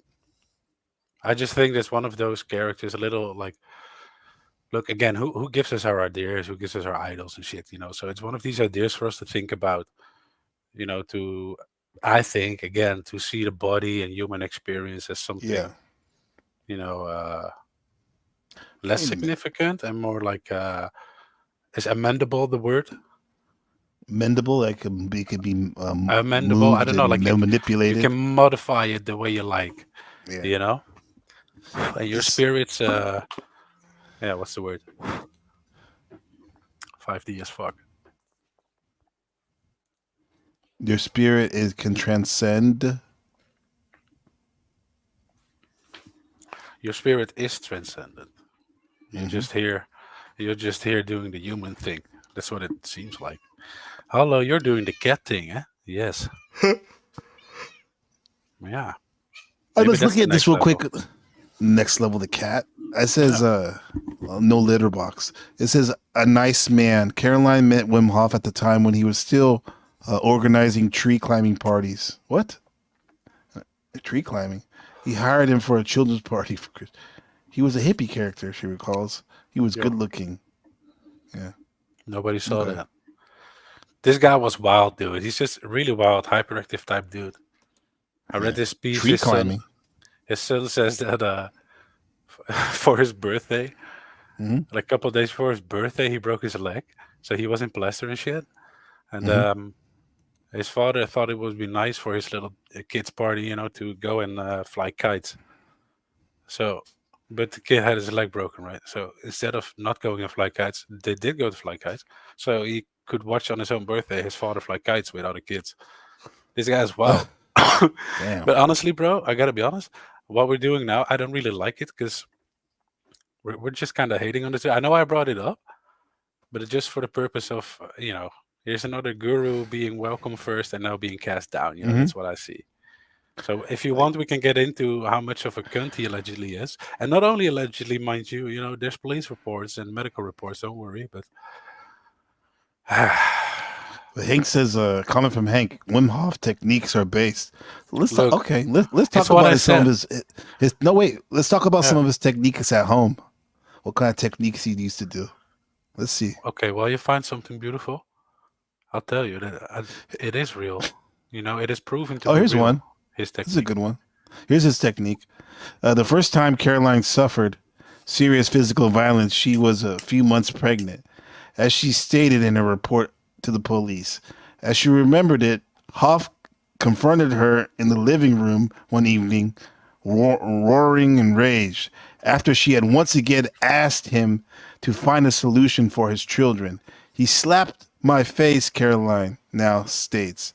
Then he dragged me through the room by my hair and tried to kick me in the belly. She's pregnant. Yeah. I was just about to I was just about able to hide behind the couch, so his kicks only grazed me. Then he left. Hoff denies this incident took place, but admits there were some disagreements. Caroline always knew how to get quickly under my skin. Okay, that's one of his Yeah, techniques at home. Oh. true, I guess. But there's also people like his brothers and some other children saying that we never saw him use violence. Mhm. So it's different here and there. But don't forget, he went into the public park to rupture his ass on the fountain. He's funny. He's funny. And he Yeah. probably also talks like this, yo. Hey. Okay. Okay. Yeah. Here, what's that? What's Wow. that picture? Let's watch This is pictures, a man. It's way police more report. entertaining. Yeah, it's a police With report, this? I think. I mean, a hospital report. Early 2003, Caroline ended up in the A&E because emergency room because she had been assaulted. Cast iron pans on hit on her right elbow, abused by a husband. That's what it says. The doctor noted.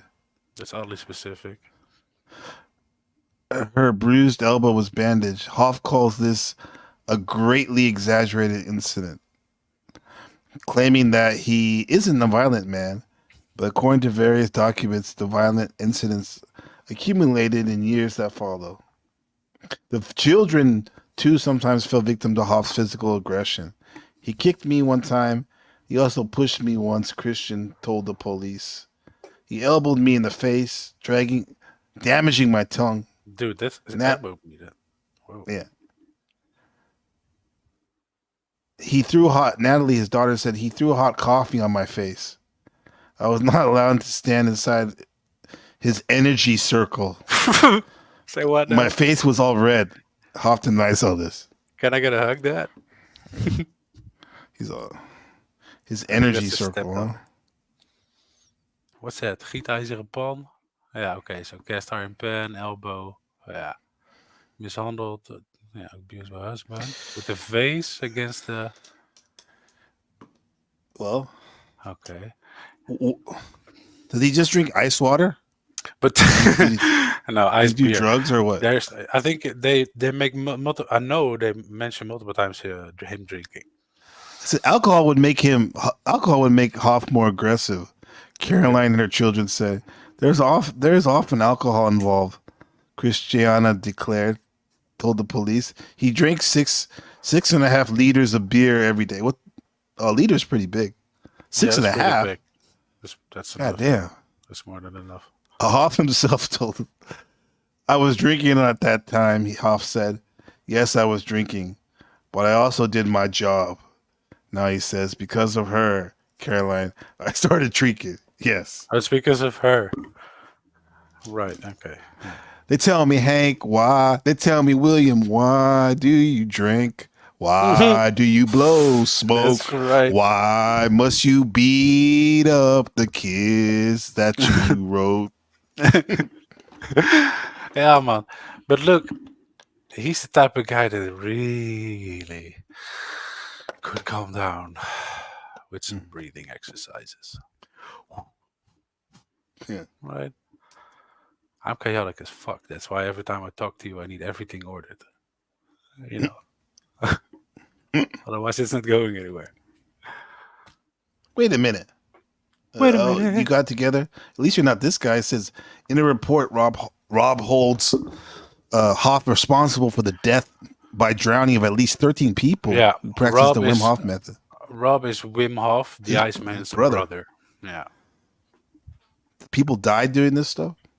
Yeah, there's this one 17-year-old girl in America that died allegedly after doing his breathing exercises in the water. There was a case, and the case went nowhere. Again, I think I might have told you in sharing this before, but I've two cases where I see a case. Sorry for the use. With ample evidence being cast aside. So I find that, being Dr. Conspiracy and all that nonsense. Like he was, I feel he's been protected a little, and now the gig's up. They don't need him anymore. Like they don't need Jones anymore. Yeah, man. Yeah, so a lot of nastiness. I'm not sure how much of this article in particular really leaves you thinking like, oh, nasty, nasty. But if you read carefully, hardly half of it is confirmed by police reports and medical reports and such. So that leaves me still wondering, like, what's his ex-family want? What do they want? Yeah, because they ask not to be mentioned in the movie. Is that what it's all about? Is that why you're on national news? I know they didn't get through, and they weren't really, heard to their liking. Yeah. Well, To the producers, that is. take it to the panelverse, like similar situation. Remember, Jack Talcott's family doesn't want to be mentioned when these people go at him, right? What do you mean family? His actual family? Yes, that's a big campaign where people are trying to expose his ex and his kids, like all this crazy shit. Why? That ain't cool, though. It's not cool because like the difference is like those people are his family is not going online or telling people about whatever happened or didn't happen. But the Wim Hof family seems like they're reaching out to media, right? Look, again, these are trying times, ladies and gentlemen. This is a multi-million-dollar company. Inner Fire, I think, is the company's name, or Hof Holding, or Iceman Holding, something like that. I could do my due diligence, but I'm sitting nice and laid back. So hey, you're gonna have to do it. They're making good money, right? So and now they're gonna make a movie. An American studio is making a movie. I assume with a rather, a larger budget than Who they could here. And are they just trying to get some money out of this? Like, who's if you gonna would play just him? want to be, if you just want to be left out of the movie as ex-wife and child, I think you can just go to directors, maybe to some law uh, office or something, to try to get a case going. You don't have to go public, right? It seems so cliche and tasteless, and seems like you're getting aroused for money. I'm sorry. That seems like it's part of the deal, though. When you have a case on somebody, you want to leverage everything you can, like the media's one, public opinion. That's fair, I guess. Yeah, Sad as yeah. it But is. why wouldn't they want? I mean, why are they ashamed about wanting money anyway? Look, honestly, I don't think you have to be ashamed about that. If you do this, if you do it like this though, publicly, Mhm. because this has been on national, like state news. This is in the bigger Mhm. papers. They go out of the way to very badly, or not very badly, but to translate the whole thing to English for everybody to be able to read it. Yeah, And they're making a point of it, to the point where I think, wait, is that still the family doing it, or what's going on here? Because again, yeah, right. his Like techniques, lawyers and stuff. his techniques are proven to be real, Hmm. effective. So could it be that maybe they're trying to disassociate the person, the wacko hippie Wim Hof, from the technique or something? Like, could there be Mm. something else? Could this not be at all about the gaze of these people? You know what I mean? Like, we're Yeah. talking here about digital shamanism, right? Here we are taking in and determining our reality by what we see flickering on our little screens, Hmm. mind you. What are we led to talk about? You know. Yeah. So who knows? We'll keep keep an eye on it. I just thought it was fitting because it's one of them. The way I Yeah. see it. Yeah. Culture All these things, influencers. technique. The technique is what's most valuable, though. Yeah. Like from all these things, Yeah. his breathing, the coldness, the how to take the right amount of LSD in the setting, yoga, the best yoga postures to do, Yeah. the Bikram yoga. Because Maybe it's if so you take the man out of them, they're still there. You know. right on again. Yep. Yeah. Maybe it was all just a psyop to get people ready to deal with the cold a bit better, considering Yeah. There you the go. whole war with Russia and gas shortage and Yeah. all that. Yeah. There you go. Okay, let's go to the next one, bro. Oh, There's supposed to be a super typhoon right now hitting my city. It's not even oh, raining anymore. That's 2 days in a row they who's closed telling you down that? Whose everything. news are you reading? Everything, mainstream news, local news, You don't dude down need the the weatherman. street. The dude down the street knows best. He's there every day. Yeah, yeah. You said that we need the weatherman, Yeah, we don't need like the the was the weatherman to blow know up which way shit. the wind blows. Yeah, exactly. No, but that's lyrics from a Dylan song. Okay, another psyop, dude. Everyone's a psyop. Hey, Ah. pretty lady. Yeah, everything's a psyop. Don't you say maybe? Yeah, nice. How's about cooking something up for No, you know me? it, bro. I love you.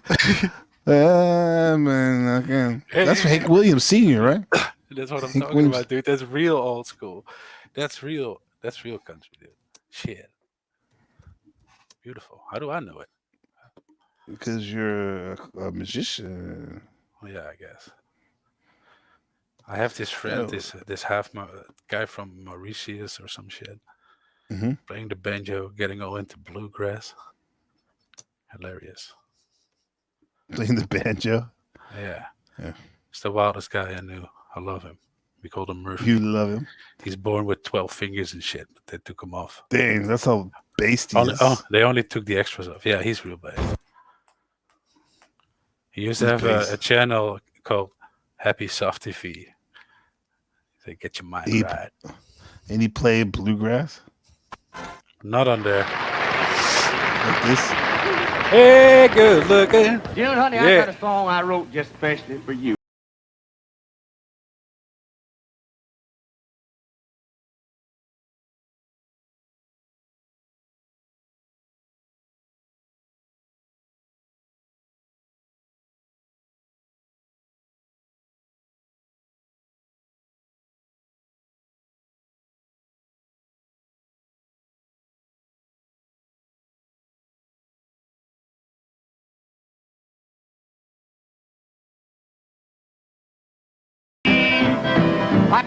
hot rod more than a $2 bill. And I know a spot right over the hill. There's soda pop and the dancing's free. So if you want to have fun, come along.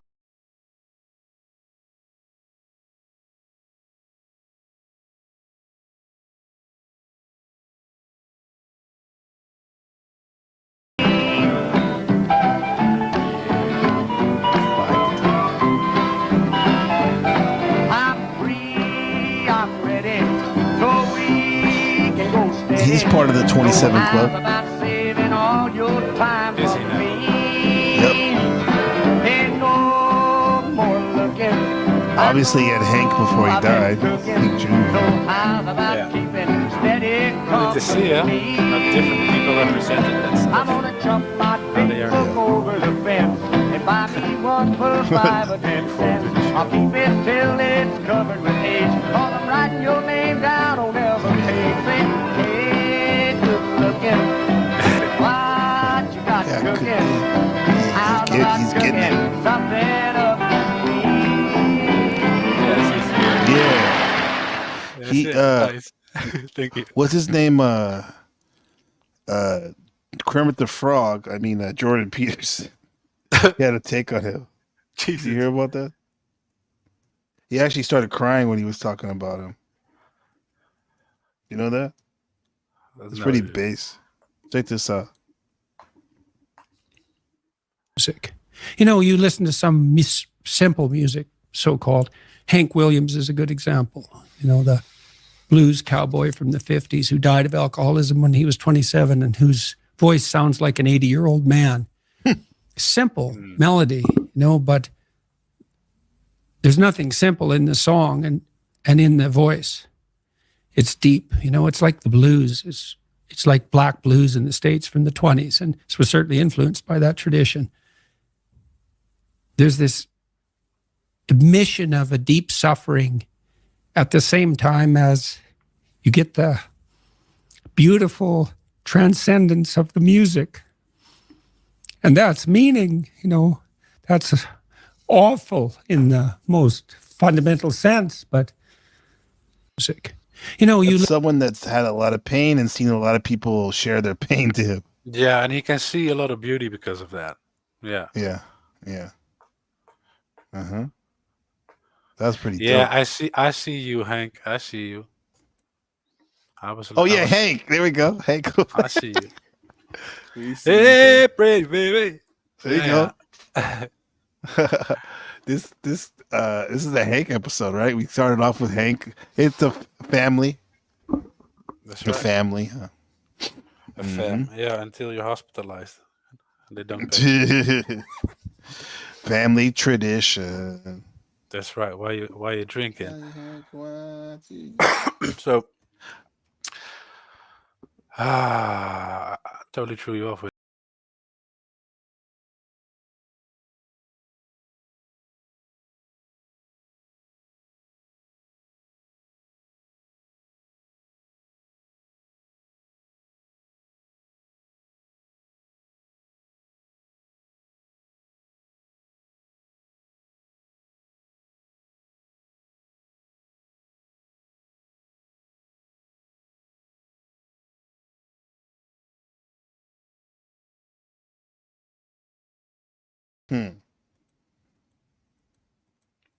it's okay to be trash. Yeah. So what do you think? What do you think?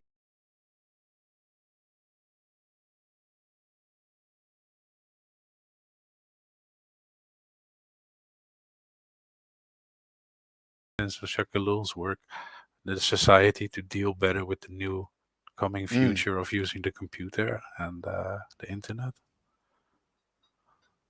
What do we need? The women? You said? The women. What did you say? I thought you said something about the women and the computers. Can you say that again, please? No. Do you think that all the jazz about getting the culture loosened up and ready to get reorganized and dropping the drugs and the different trends in there and having the computer come up and having Leary, for example, focusing more on that and having the freedom movement, that the sort of anarchist vibe almost in the beginning of that computer and internet, thinking. Yeah. Like, is that what's it all for? Was it all necessary to have people consider these things? I mean, this is where you got all the, shortly before that, all these books of going to Mars and all the tech stuff, right? Yeah. So is it like Chakalil indeed in this book that you got on screen right now? It talks about like getting people ready to change, or to want to change rather, because the new technology is gonna dictate it anyway. So why not have it as painless as possible? Do you think? Is that where you're going with that Timothy Leary stuff? Yeah, because he was definitely, he has the SMILE acronym thing where he's talking about off world, getting us to off world. That was a big thing for him. Yeah. He talked about terrestrial consciousness, and it has to evolve to extraterrestrial consciousness. And you could say that it's called that SMILE. Leary, he had the futuristic movement, right? And his philosophy was SMILE: space migration, increased intelligent life extension. That's a mouthful. Life Space extension. migration. That's Elon. Increased intelligence. I guess that's Elon. Life extension. So Elon meets metaverse. I don't know, or maybe Yes. not. Maybe that's more the genetic. Oh no, database it's all shit. connected. It's connected. Sure. Yeah, and it was they call that longer tourism, but it's basically like Peter Thiel. Is that what's that guy? The guy that was involved in the Peter Thiel from he's all into Palantir that. and PayPal. I think he was involved with. I mean, not And, Peter Thiel. I'm thinking of the other guy that would take fetuses. He would get his young girlfriends to have abortions. What the fuck? Who's this guy? Yeah. Who are you hanging out with? No, he's a yeah. We just used to, right? Back in the day. Back in the day, we'd sure. It's that one dude that's like an old dude. He made a lot of money selling cosmetics or something, and then he would have these model girlfriends, and he would bone them, and then he would get them pregnant, and then he would make them have an abortion Wait, and use their stem cells. Yeah. But on the it's on the paper, tip of my tongue. He used to make his servants get surgery to look like him. right? And then on Fuck, what's his paper, name? he would Steve make them. Versace? It's the other one. I will also know the Fibonacci. Liberace. Yeah. I think it's a normal name. He's like a Canadian. That's it. It's a last. What is a normal Canadian name? It's not like Fibonacci No. or Versace. Yeah. It's like a fucking normal like Anglo-Saxon name, I guess. But Heinrich. So what about it? no, but like his cover was always talking about age extension technology and medical stuff, and he was all about that, like recycling the blood, and he was like a billionaire too, or something like that. Hey, another thing promoted on the JRE, having your blood spun to get the plasma and all that crap. Oh yeah, It sounds like a wonder Armstrong drug, stuff. bro, if you get the money for it. Yeah, for sure, absolutely. Money. And then that's the thing. What was Timothy Leary getting the money for all this? You're right. Right? The hippies know ain't what? spending money like that, are they? Hey, you know what it The reminds me books. of? What? Our late and great brother Chris Cantelmo. That's what it Oh reminds yeah. me of. Shout out to Chris. Rest out in to hyperspace. Yeah. Shout out to Booker True Life giving him a platform. That was dope. Yale. Yeah. Shout out to the book. A Yale graduate, a biochemist who was a star for companies and ended up making his own company and ended up making millions, and then researching DMT himself, and then becoming a legend on Reddit. Yeah, pretty much. Yeah. Handing out gold and silver left and right. Yeah. I don't know what that means, but apparently it costs money. The merits, the badges, and then making an online presence, becoming kind of like definitely a digital shaman of sorts. Whoa, of sorts. 100%. Yeah. Dude, this guy can take up a whole stream. Yeah, we should do him right, but we can do like a prequel. We should do him right. You're right. Maybe we should get Booker involved, man, if he wants. For sure. We'll figure that out. better than I did. We'll figure it out. Yeah, we'll do that. Um, yeah, but But that's the that's just what Timothy it Leary. reminds me of. One of those guys. Look, where did he get the money? You know. Hmm. Yeah, well, Timothy Leary actually made money from a company. Like he had Yes, his own yes, of company. course. Yes, I understand that. But Yeah, but not with Timothy Leary. I don't think he was making drugs and pharmaceuticals. Yeah, I mean he's making illegal drugs. He was dealing with probably. illegal drugs. Yeah, but yeah, of course. They But had it made. No, no, no. There was this thing where some whatever. Go ahead. no. Go ahead. Well, I think he had basically sort of like a hippie subcult that is alleged to, in the beginnings, have provided the most acid. After it didn't come true via other ways. Well, Sandoza acid in Switzerland, they had a deal with the American government, the CIA, to they would ship it. They'd be the exclusive manufacturer of the LSD, right? Yeah, but that And dried then up. after they dried up, but then after that, Al Hubbard, he procured the Sandoz acid connection, and he Right. became that's the name I was trying to figure out the other day. He became the Johnny Appleseed of acid. He would go around. Oh, you mean you were looking for L. Ron Hubbard? No, not L. Ron Hubbard. Al Hubbard, government, military. Wait, yeah, sorry, dude. Yeah, of course. Yeah, I'm thinking Tech Freak. Sorry. yeah. Well, Well, I guess also L. I Ron guess Hubbard it's would go into related it with yeah, Jack Parsons. That was his buddy, that the was once as well. Rocketeer. Yeah, who's then a Crowleyite and Yeah, the yeah, Temple of Set business, blah blah blah. And then get then Lyrity was a big Crowleyite too, and yeah, that smile sounds a lot though. That acronym that they spelled Yeah. like SMI with a 2 LE. Smile. That's new to And me, then to be honest. Yeah, Just looked it up. it sounds a lot like eugenics with extra steps into outer space. Well, honestly, that's why I wanted to stop there. Like, what the fuck Yeah. is that, man? It sounds exactly like that. Increased Yeah. intelligence and life extension, bro. It's like eugenics, bro. Like not everyone's gonna be Kinda. able to go out there. Kinda. Shout out to Mr. Gates's grandfathers. Yeah, They were Shout out to them. deep into that shit. yeah. That's, But that's also you're right a though. remarkable thing, where you see these days the DNA kind of field and the computer and tech networking field go hand in hand Yeah. somehow. I mean, because you're right. You can draw a straight line from Leary to Musk and Bezos, really, if you think about it. Right? Aren't they all like? Don't they all have They're a story futurists. like? Yeah, they're futurists, and don't they all have their little futurism unlocked by a? You know how many times I say it came to me in a fever dream. You know, Yeah. sure, maybe a fever dream you brought about yourself. You know, Yeah, by himself, but Larry helped with that. He said he kind of made acid like a fashion accessory. Right? And then he also popularized like techno optimism and like how that the like it's like these bosses of Musk and Bezos are dangling in front of us like the hope of this technology is going to be best for us.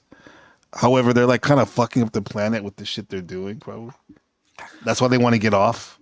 But they're not going to be able to take everyone. That's wild, though. You know, I gotta be honest, dude. In my own reading and searching for shit, I come to conclusions that I find only represented by quote unquote crazies like Alex Jones. Like Alex Jones, yeah. Yeah, he ranted about that one time on the show of Chaos Lord Rogan. And the Chaos Lord Rogan. about what's the word? Off-world civilization, that old crazy idea. Yeah. That was awesome. You want to play that? Wait, there's a funny one. Let's have some comic. Okay, let's do the comic relief. I'll send you. Yeah, I put some comic relief. I dropped a link in right now down there, Rupert.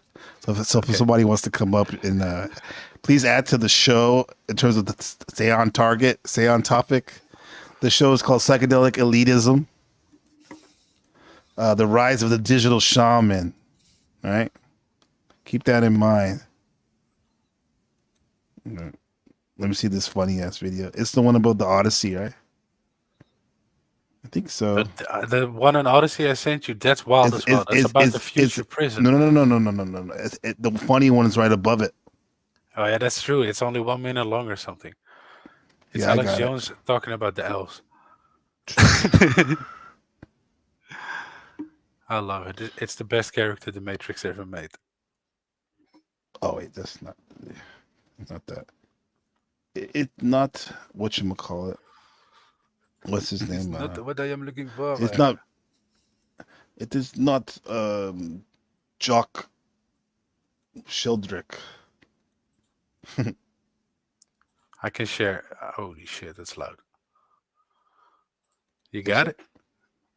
I knew about this when I was a kid from people that I knew that were involved in CIA trials at Berkeley. The Clockwork Elves, Joe. I heard about the Clockwork Elves when I was a little kid. And I decided I don't want to see them. Because everybody sees them. Little goat creatures with little green hats and little green uniforms. They look just like gray aliens. Then they pull their mask off and they don't look quite like that anymore. Okay. They wear little gray masks so they don't get too scary. Damn. Because they look like little gremlins, little demons. Now, see, you'll probably play that and say, look how crazy he believes little gremlin demons. No, you do. You talked about it. You saw it. You believe it. I didn't take it. The Bible says don't be part of pharmakia because it gives you the evil spirits. Okay, I used to believe that growing up. And then I learned the CIA is taking this to get interdimensional communications. You say crazy. you've had those interdimensional communications, Joe. I haven't had them. You have had the communications, but I'm the kook for saying that the owners of Time Life Books in the 30s were taking DMT. Mm-hmm. That's Every night I wild. go to sleep, it's like That's a a wild 1,000 claim. years. 1,000 years. My waking life is not even one fraction of who I am. Oh shit. But it's wild, dude. There's this great edit, and we might get into it later, but there's this great edit of him ranting on Joe's show with all of Joe cut out. And I don't know what's happening there, the character, the agent, Alex Jones, whatever, what's going on there, I suspect that he thought it was going to get loose or something, but perhaps not. But he went loose there. He was cooking, as you said. That was wild. And it's He was taken from definitely those cooking. first two JRE appearances. And it's basically, okay, so Alex, calm the fuck down. How do you see the whole of reality? What's going on? Well, that's that whole thing. And I'm sad to say, it's exactly what I think we're discussing here, Yeah. I'll actually play some of it, like with the shield up real quick. Hey, you the boss man ultimately, but I'm your wingman, right? In this Okay. in this thing. This endeavor. Right in This Shaka. endeavor. So It's Chungus. luxurious talking here. You heard it first. Endeavor. Endeavor, yeah. You said it's so chalant, so serious. No, nonchalant.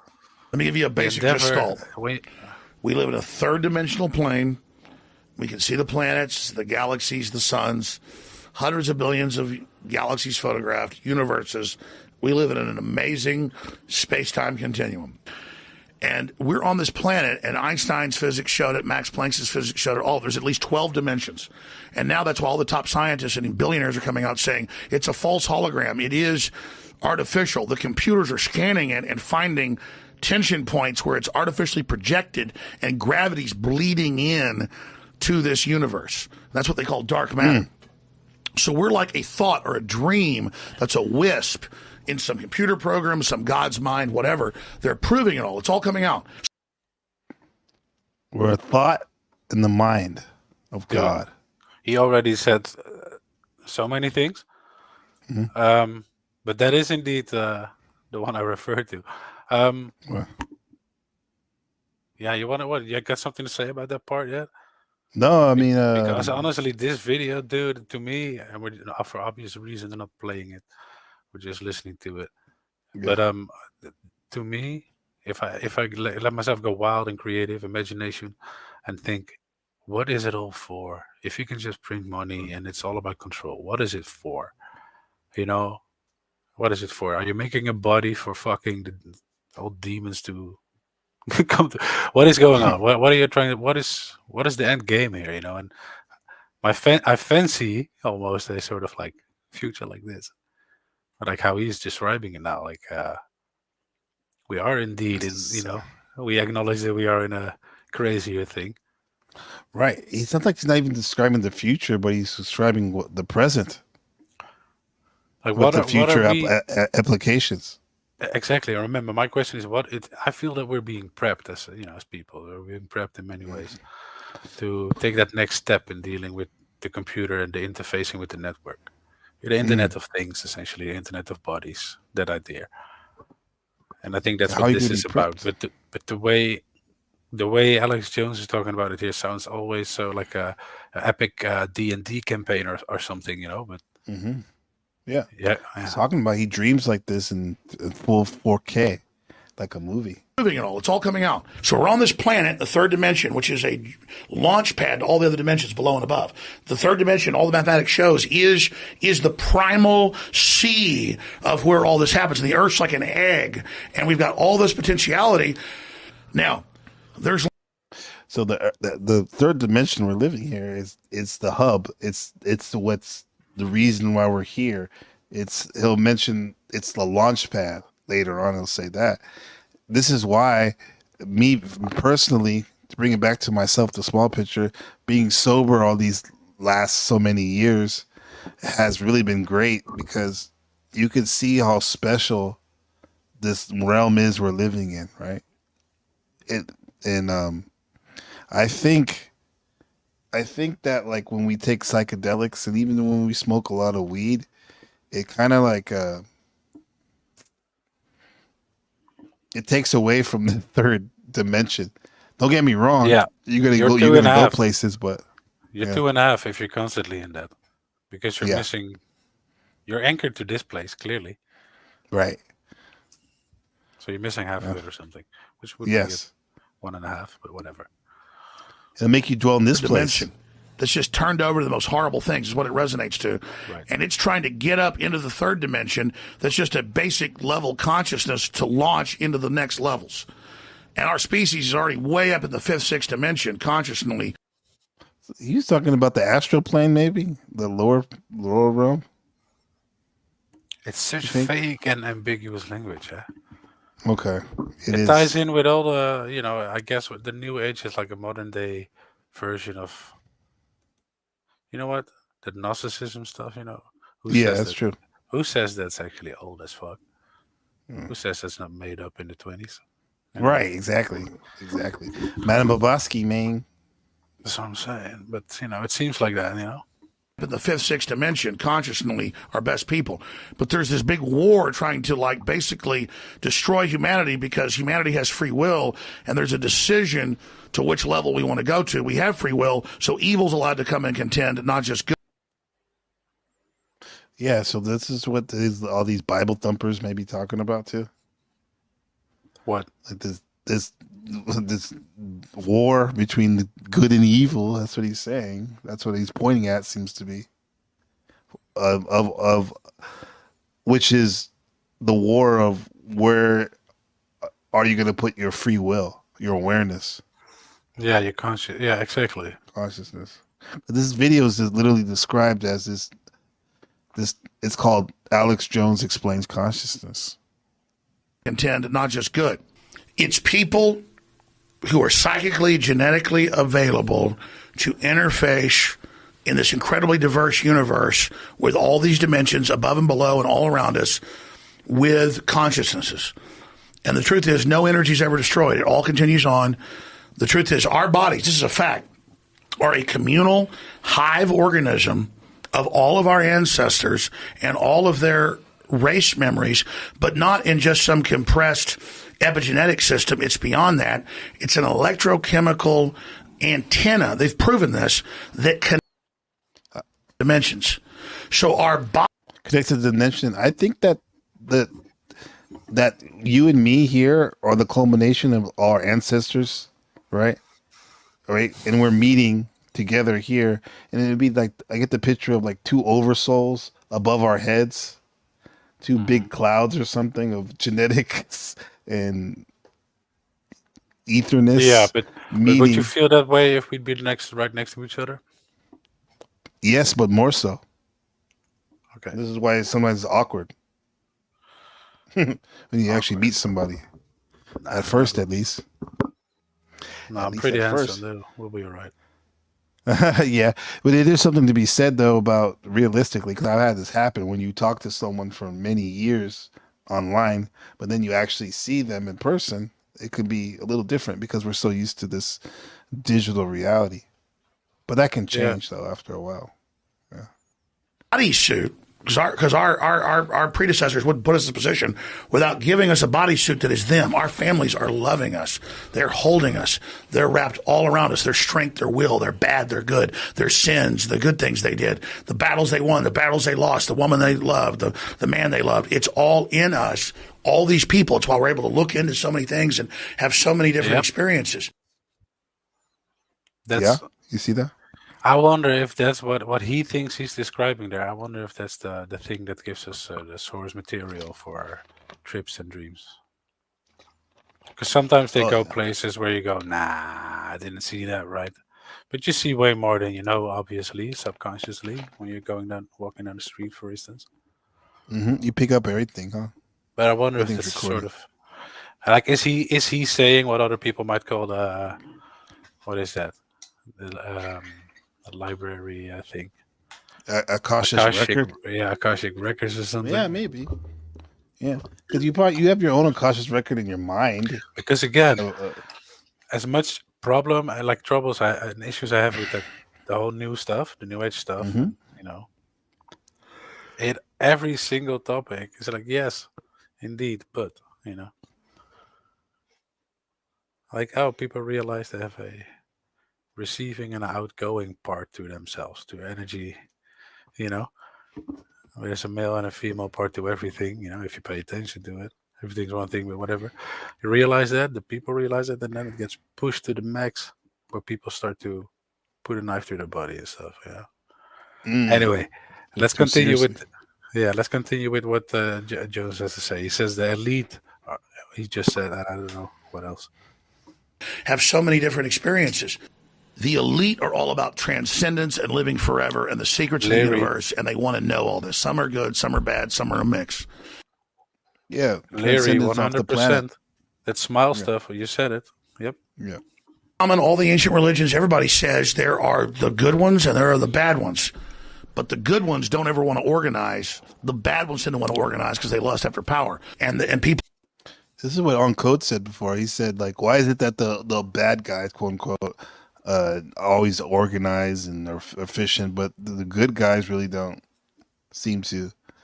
It's hard for them to organize, and it's not done in a way. I think in general, if you can say that the good guys don't want to, it's an infringe on somebody's freedom, right? Right.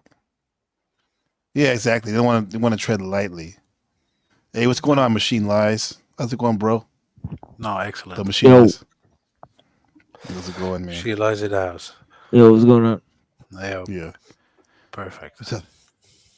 Psychedelic Elitism, The Rise of Digital Shaman. Yeah, Volume 2. So this is what we've been on. We did a big thing about, I don't know if you heard earlier, about Timothy Leary going over his narrative. And about how him and his futuristic... his cyberpunk aesthetic. Yeah, he was obsessed with it. Yeah, the Eighth Circuit idea that he actually borrowed from Gurdjieff partly. This idea of spiritual machines. Yeah, and then this whole concept that of the user interface. He had actually invented the idea. He came up with it before it was a thing, right? There you have it. Voila. Yeah. You want to continue with the clip, or you want to say? Nah, let's keep going with this clip. It's not that long. We'll discuss it all together. We're listening to Alex Jones explain consonsciousness. Interfacing. So you say, where does it begin? From the Tibetans to the Mesoamericans to the Egyptians to the Druids to every ancient society describes the same thing. There are bad things that look like elves that have horns when they show you who they really are, and there are good things, but they don't contact you unless you contact them, and then they're almost not even concerned with what you're doing. Powerful consciousnesses don't want to dominate other people. They want to empower them, so they don't tend to get together until things are really late in the game. Then they come together. Evil's always defeated because good is so much stronger. The elites. Is that where we are right now? Are people linking up, you think? I don't know. Yeah, that's the problem, is that he's pushing this great awakening narrative. When the collapse is evident, and imminent, right? So I think it's dangerous reprogramming that he's doing. He's trying to move people right of center. Yeah, we're watching a compilation video of basically showing what he thinks the elite, quote unquote, think, and it ties in. It basically he's talking about what we're trying to talk about. The changing society for the coming world and everything, and blah blah blah. So, just in case we're not Alex Jones adepts or something, you know what I mean? Like, Good. So I think you're right. Ultimately, even though he's saying this is what they believe, he is talking about it on YouTube, and it's all that knows his stuff. Yeah, because look at his website's called Prison Planet. How much more Gnostic can you get, right? Right. So he is talking about that stuff. Again, it's making us talk about it. And when you ask, are we linking up? I do think that social media is especially well designed to create discourse and divergence, instead of concise studies and get-togethers. So we'll have to see about that. Hey, it's all to the people, right? That it's not in the third dimension that we're mainly receiving transmissions. Ships don't arrive from Alpha Centauris or Gedi Prime, or wherever they're coming from. Or shout out to Dune. Baron.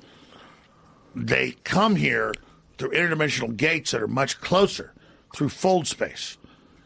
And so we have to discuss the different influences that are in the universe and on the fact that we have free will and we decide what we want. I don't believe in any of this. I'm simply telling you what the elites believe. I never bought. Whoa, you believe that, Machine? You don't believe any of that? He's just saying or is that just like a cover to like cover his bases? I mean, the white hats and Trump. How is Trump not an elite, right? So I mean, he's 100% in line with the elites, right? Yeah. So I can't. I don't know from what angle he's even challenging them, right? I mean, it just wouldn't even make sense, So I mean, like for him to say that, there is an elite that come, and I think he's also trying to abstract to this sort of cosmic and alien sort of, like these principles that exist where like good and evil have to fight each other. Yeah. And it sounds Christian, but like essentially the way he's, putting it together, it sounds more like Zoroastrian. Yeah, it's that new paradigm, exactly. Yeah, like these two sides have always been there, like since the beginning. Like it almost sounds like very dualistic. So and then you look at who he's surrounded by, right? Of course, yeah, he's all in it, intelligence, deep, right. But even though in the again on this video, he's answering to the question, like, so what is it all about? The elite and all the giant conspiracy. So he's answering that. It's remarkable. Just let's leave it at that. Like the character Alex Jones, is saying that after he gets dumped by Trump, because for a second he was about to be Mr. Newsman for Trump. Remember? It's wild. It's wild. Yeah, he went back and forth with Trump about at least 3 times that I remember. Yeah, but in the end, he's never totally thrown him under the bus, but he's always been the Trumper. It's wild about this that I suspect this might be actually reality, but then again, it's these people saying it. It's the Gaia.com saying it. All in their way, all in such a woozy, culty kind of way, prepping. The United Nations superhuman. Fuck that noise. But anyway, let's into this, looked into it. But then I began to think about, what did I hear when I was a kid? What did I see? What was coming out in government documents? What was being admitted? When I read all these books about World War II and the Nazis and Hitler obsessed with the Dalai Lama and the Tibetans and what they were able to do without drugs to interface with this, and all the rituals they would do, and how they would believe that beyond the ether, like at Skull and Bones, it's a German death cult, they do rituals and take drugs to talk to the goddesses Well, they're just appearing as, sexy, beautiful women.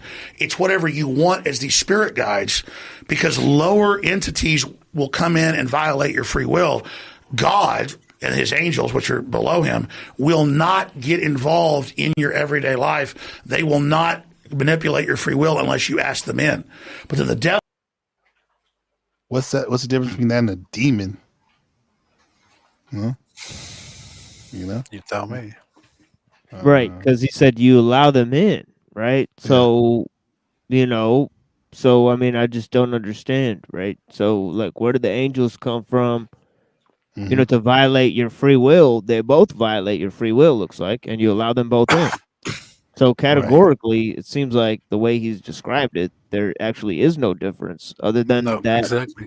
Because how would you conjure up satanic entities other than to partake in what he just described? Skull and bones, goddesses, they take the drugs. Right? So then, what do you think about the idea that they're trying to establish a stable communication with that realm? To get all like Da Vinci, get all the codes, What do you think about that? Well, I think whether or not we want to, see what is going on, I think that there is there's obviously evil.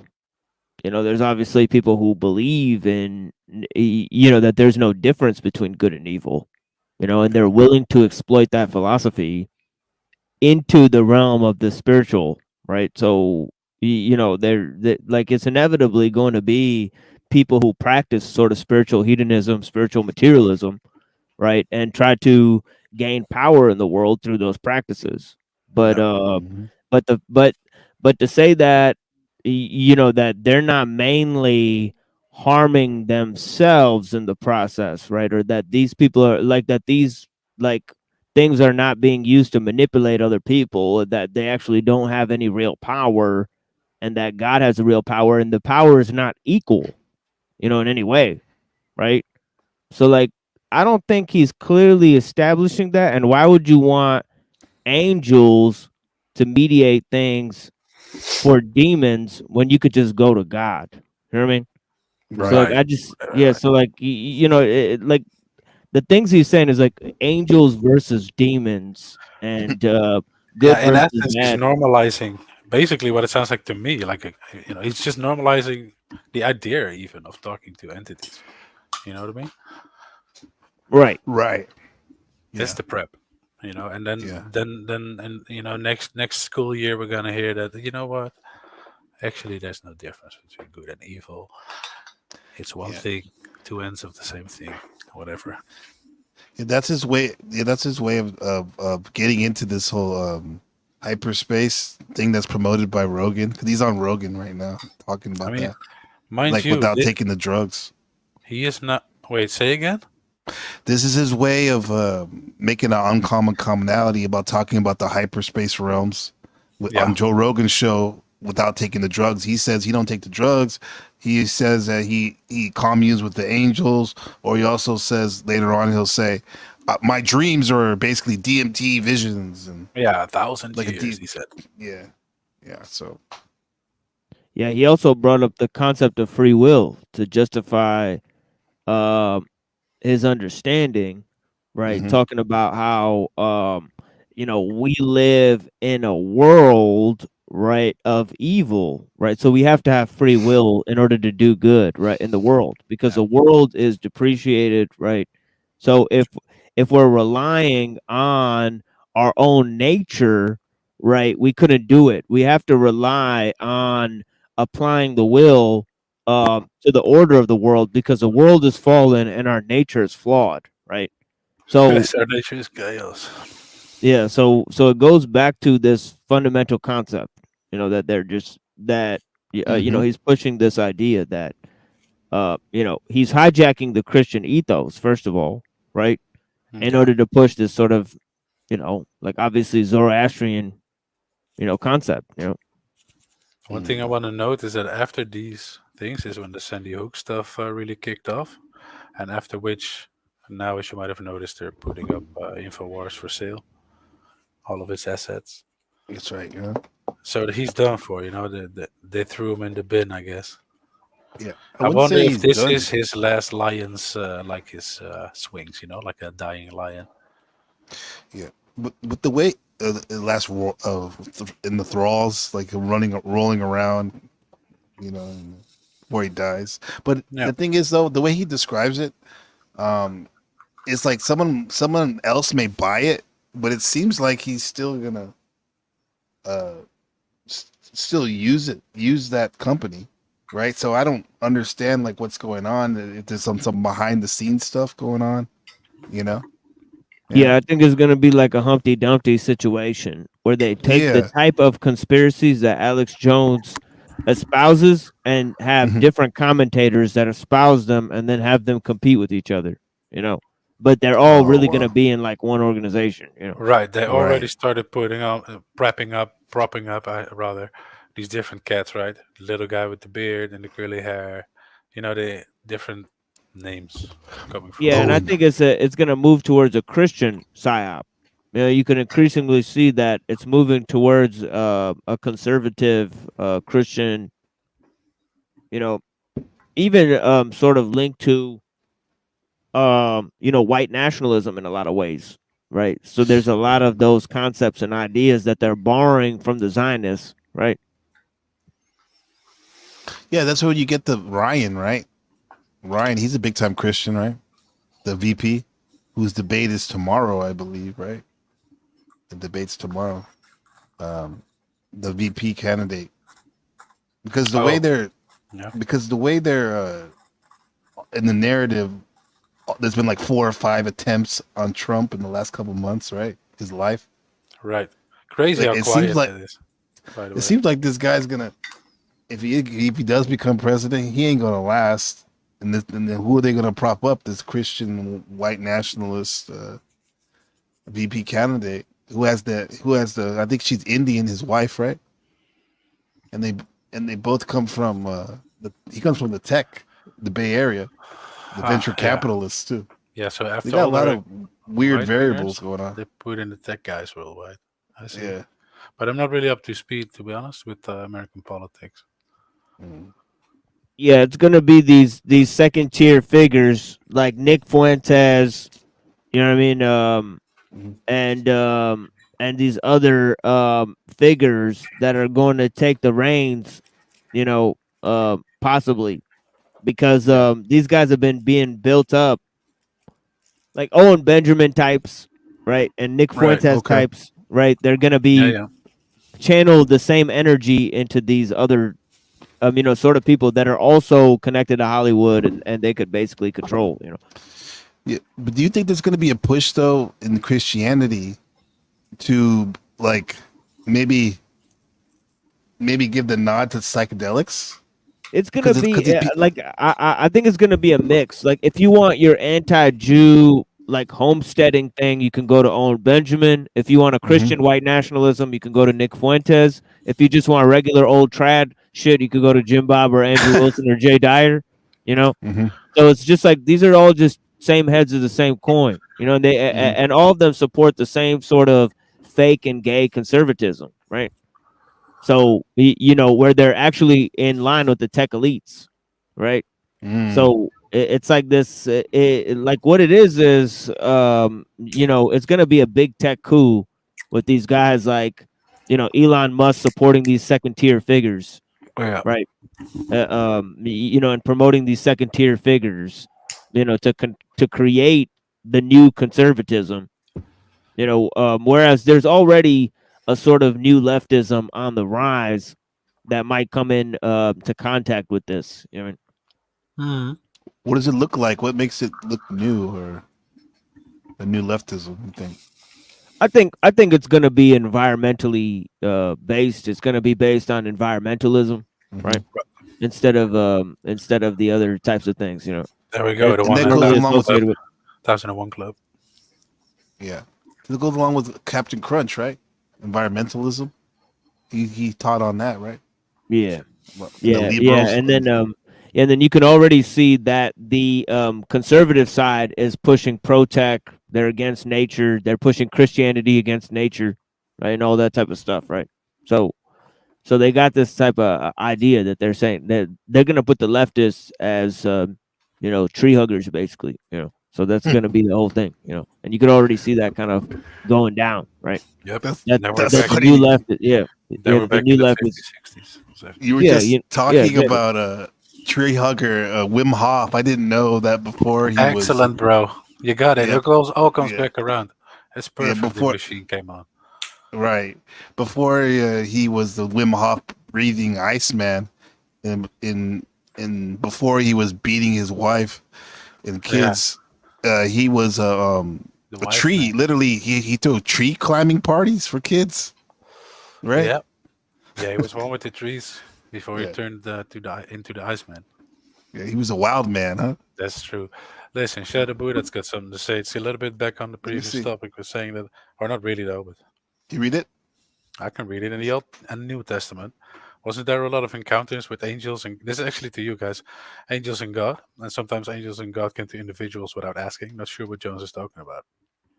We kind of discussed that, I suppose. But yes, yes, there was. There is definitely a couple of encounters. Yeah. And indeed, they would present themselves in that story, I suppose. So that already bypasses that not engaging. My mother named me after one of the biggest encounters allegedly with that's what Jesus, I mean. They took him up. The angel Gabriel, right? There you go. That kind of stuff. Yeah. Angels. What's it? Yeah. Machine. The machine lies. Is there any difference between the jinn of the Quran and the jinn and the angels of the Bible? Or. Oh yeah, vast differences. Yeah. In Quran, do they have different types of angels? Well, the angels are made of a fixed light, right? Mm-hmm. And the jinn is made of a smokeless fire, right? So the best way I could possibly explain it is the jinn is like electricity, right? And the angel is like light, but it's not like the light that we see in this world and the light that we have, because the light that we have is not fixed, right? We can increase in the type of light that the angels have, and we have the smokeless fire.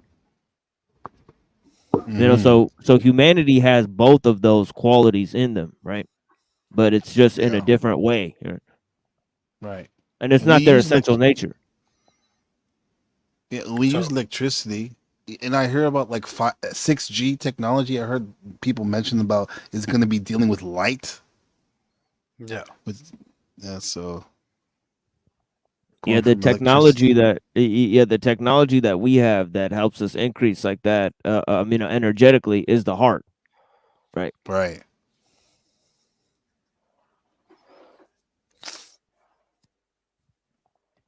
What do you think about that, Rupert? Yeah, the fiber optics. I'm thinking about hearing about how much you can actually do to a person dealing with all this stuff like truth serum, mind control stuff, with simple light patterns, which makes me think of the frequencies of our screens and the colors. That's what I was thinking. Yeah, that definitely. Yeah, and raves and stuff. There's a dude online that geeks out about the blue lights. And the computer screens, and think that's like the basically the devil of our modern age. You know what? I fucked around with that shit, man. I sit in the dark and then to put the blue light filter on, and I do feel a bit more chill, less alert. But whatever, that's just me.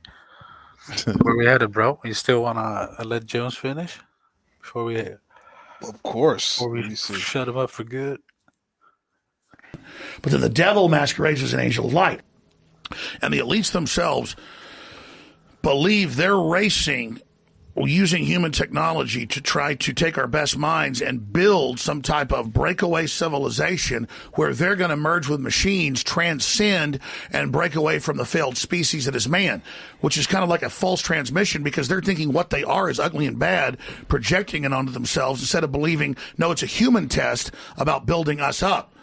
And God will send out a transmission for a larger plan, but evil's willing to come in. And what does it say? Demoralize, get rid of children, don't have kids. Humans are bad. We'll be better once you're all gone.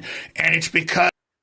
Sounds like a... Keeping it vague. Klaus Schwab and the boys. Yeah. That's true, but that sounds to me also like intentionally. You know better, Alex. You know how to point at it. Actually, like specifically. We know. But you're saying it's just evil making it happen, like some sort of wind that's making people crazy. No, this is conscious efforts we're dealing with. This is definitely tribe techniques he's using. Tribe leader, or somebody would say cult leader, where you get people excited by telling them something like very negative that's going to happen to them, and then you bring them back down and tell them like, oh, no, don't worry, we're strong, we can take care of it, we're these beings and great beings, and like a roller coaster, and you bring them back up and scare them and bring them back. He's getting Yep. And it's because it's their operational mission for whatever reason that we'll understand later what's going on. And so Google was set up 18, 19 years ago. I knew about this before it was declassified. I'm just saying I have good sources, that they wanted to build a giant artificial system.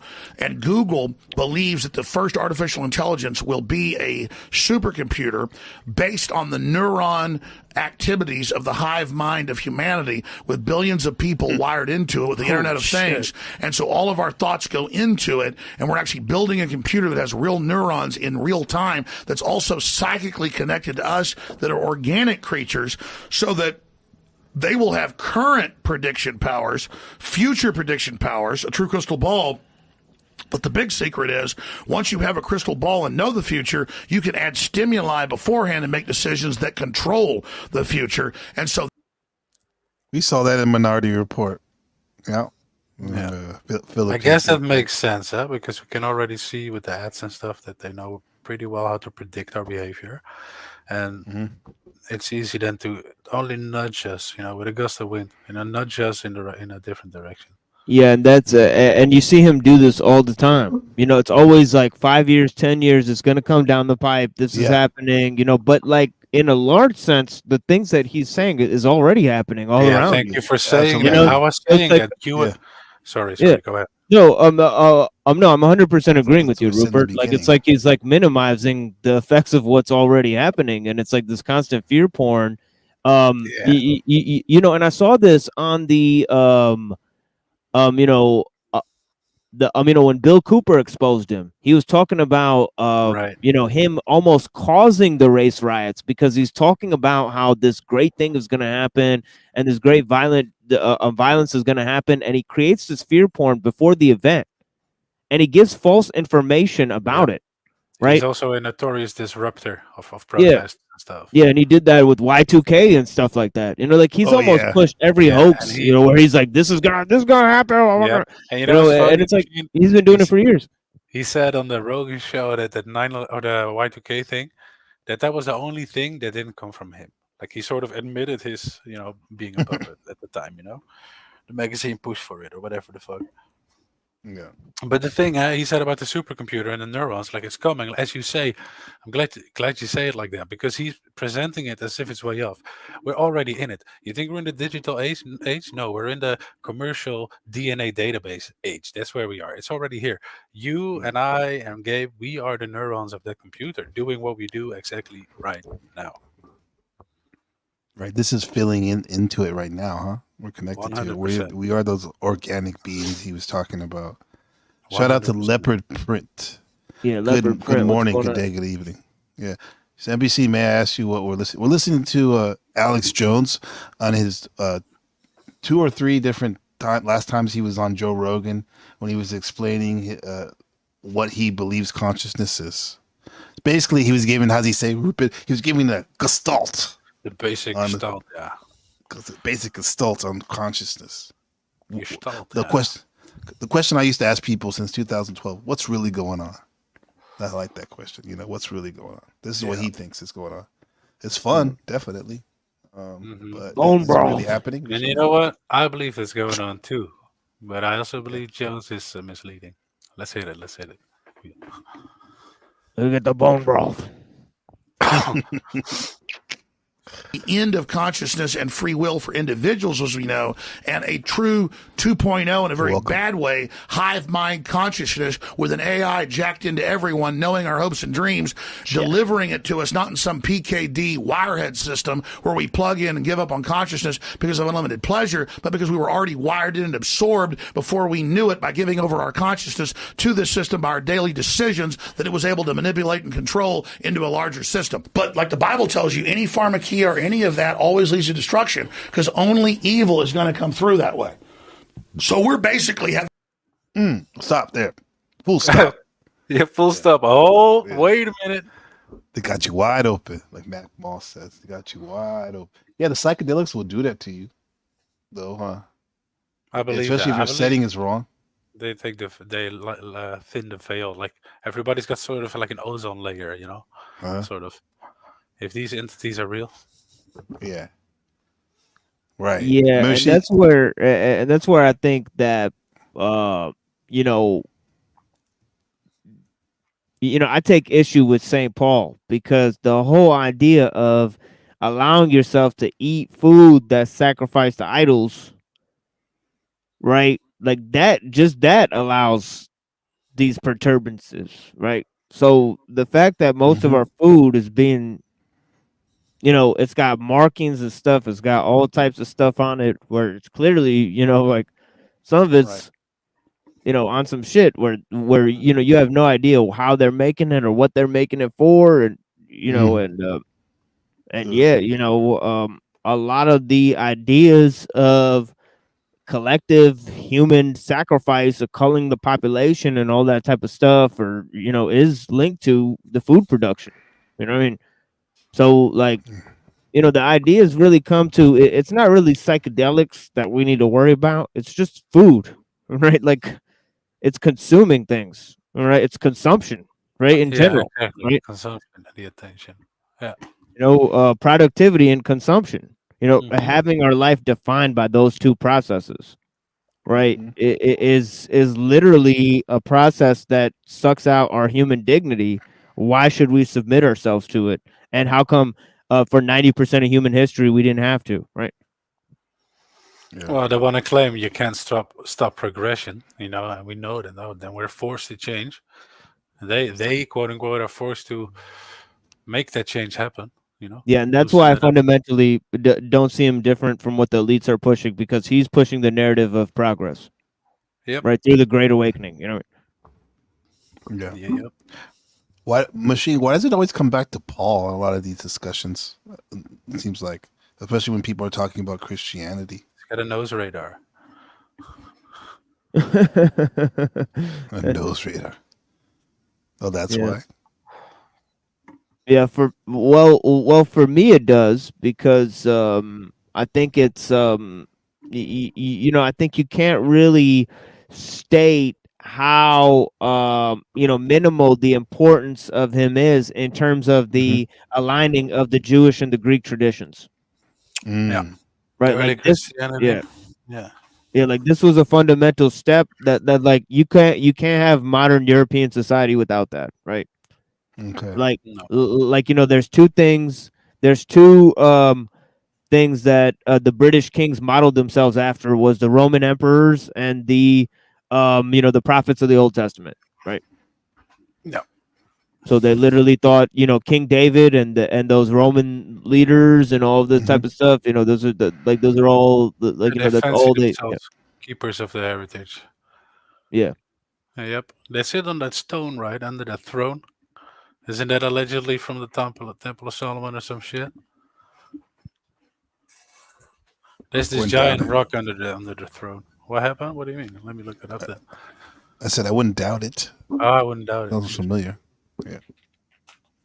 There's a stone in the throne. What am I gonna do? These light sockets, we can't jack into the higher unless it's our free will, and that takes time. We jack in to the evil. So you can jack into evil, you can't jack into good right away. So free will machine. Is that a big thing that in your studies with philosophy, that topic? Free will? Well, it's what it's a justification for that ends up being very interesting. right? Okay. Because you can't prove either way free will exists or it doesn't exist, right? Right. You know, so granted that's true, you know, either on the atheistic side or on the religious side, right? Because in the religious side, God controls everything, right? And the atheistic side, it's all atoms all the way down, right? So, you know, there's billiard balls bumping into each other. You can't do anything, right? And that's basically the conclusion that Hume came to, right? So you go either way, right? Either radical empiricism or you know, the theodicy in terms of religion, and you end up with no free will, right? So what free will is being used to justify is basically the most important thing, right? You know, is it being used to justify man in his fallen state, right? Is it being used to justify our moral responsibility? Is it being used to justify our political responsibilities, right? And our ethical maxims, right? You know, so you know, and to what end, right? So to me, it's just interesting, you know, what it's being used as a justification for, and the, you know, obviously the onus of proof is on the claimant, right? Yeah, right there, he was using it for moral justification, huh, Jones? Yeah, Talking about and the idea that demonic powers take away your free will, and so do angelic powers, but angelic powers only do it if you allow them to. So, like you know, vampires.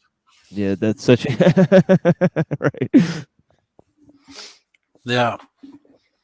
Yeah. Roop, was it in the stone? Did you find out that stone?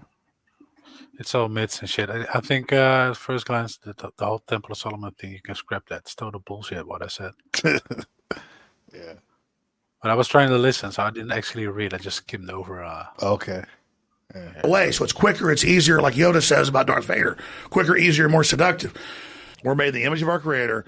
Our brain is able to tune into the lowest dimension, the highest dimension. Humans are basically really powerful creatures that can live right close to suns. They're highly radioactive. Nothing else can live this close. We have very short lives because we're like a hive organism that actually lives second to second in the space-time continuum. It's like 100 years. It's a second. And we transmit our data up to be able to live next to, like with these Stargate jump gates that are... Rube, did you catch that? You were talking about that earlier. Say what now? I was talking Stargate. Yeah, what he said that something about like how the way we look at time is different than actually is happening, or something like that. Like how I can't rewind it on this one, but like that's a huge thing that these guys try to get you with, is because they want to support the pseudo eschatology of progress, right? Yeah. So time is a huge factor. Time has to be against nature, right, for this thing to work, right? And I've talked about that many times. Right? And time is, it's the mistake of creation, right? And time is what's holding it together, I guess. Yeah. But what you mean, Gabe, is I think where I mentioned the psychedelic experience, where I got to that level of no time, no space, which was no time, yeah, no fun thing. I guess that's what it is. You know, like, again, if you're God and you exist there, damn, I'd make some shit happen, like the Earth and people. There's too much power for one man. But I think that's where it is. Time only exists in matter or through matter, whatever. Hit it, man, because we're giving Alex a long time here. No, it's just fine. It's just right, is man. That all right? It's almost that done. All right? It's almost done. No, I wanted to say though. I heard you mention this. The machine lines on. I think it was you or someone on your broadcast talking about accelerationism, or yeah, they're 100% for it. They're 100% for it. You know? What is that?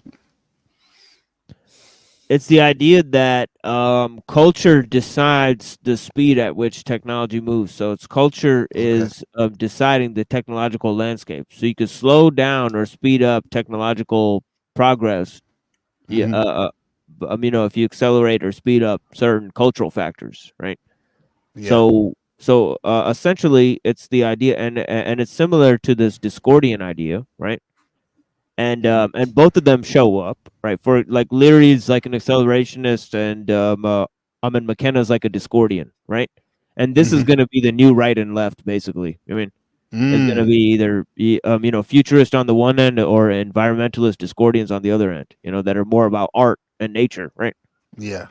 So that is literally the thing I've been talking about, since I began my little live streams. Is that there's a new right and a new left emerging, and it's because of the metaphysical juxtaposition of these ideas, right? Of technology and nature and time and all of these ideas, right? And the idea of progress. And ultimately, us having to find a way to fit that mold of the new technology, right? Right. That's why we get all these idols talking to us. Oh yeah, yeah, definitely. The technology is idle, and I mean, as I said on my last thing, I said, they're going to create a mythos of mechanos, right? That's the next step. Science and spiritualism are going to merge because science cast away the transcendental mode. So it's going to have to supply itself with a unique form of spirituality, and it's going to be. It's going to be the machine, like God or whatever. Gabe, you can almost. I'm not really asking you to because it takes so long. You can pull up that video from the Modern Future. Yeah. That's a good one. That's a good time to pull it up. Check this out. The machine lies. Cute little mock-up.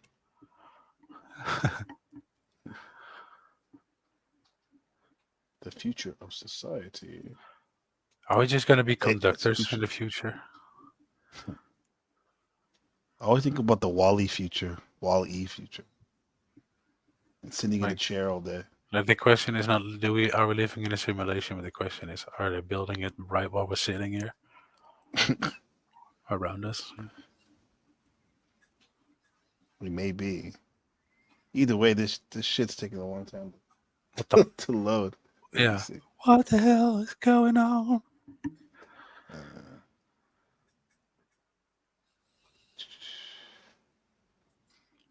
Let's do some breathing exercises in the meantime. Wim Hof. Let's do some half breathing.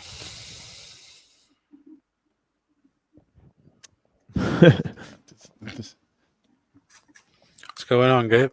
Scratching on you? I'm just trying to I just fucked this shit up. Hold on. Let me just reset this. Oh, here we go. Yeah, let's play this Alex Jones while I let this roll. That are suns.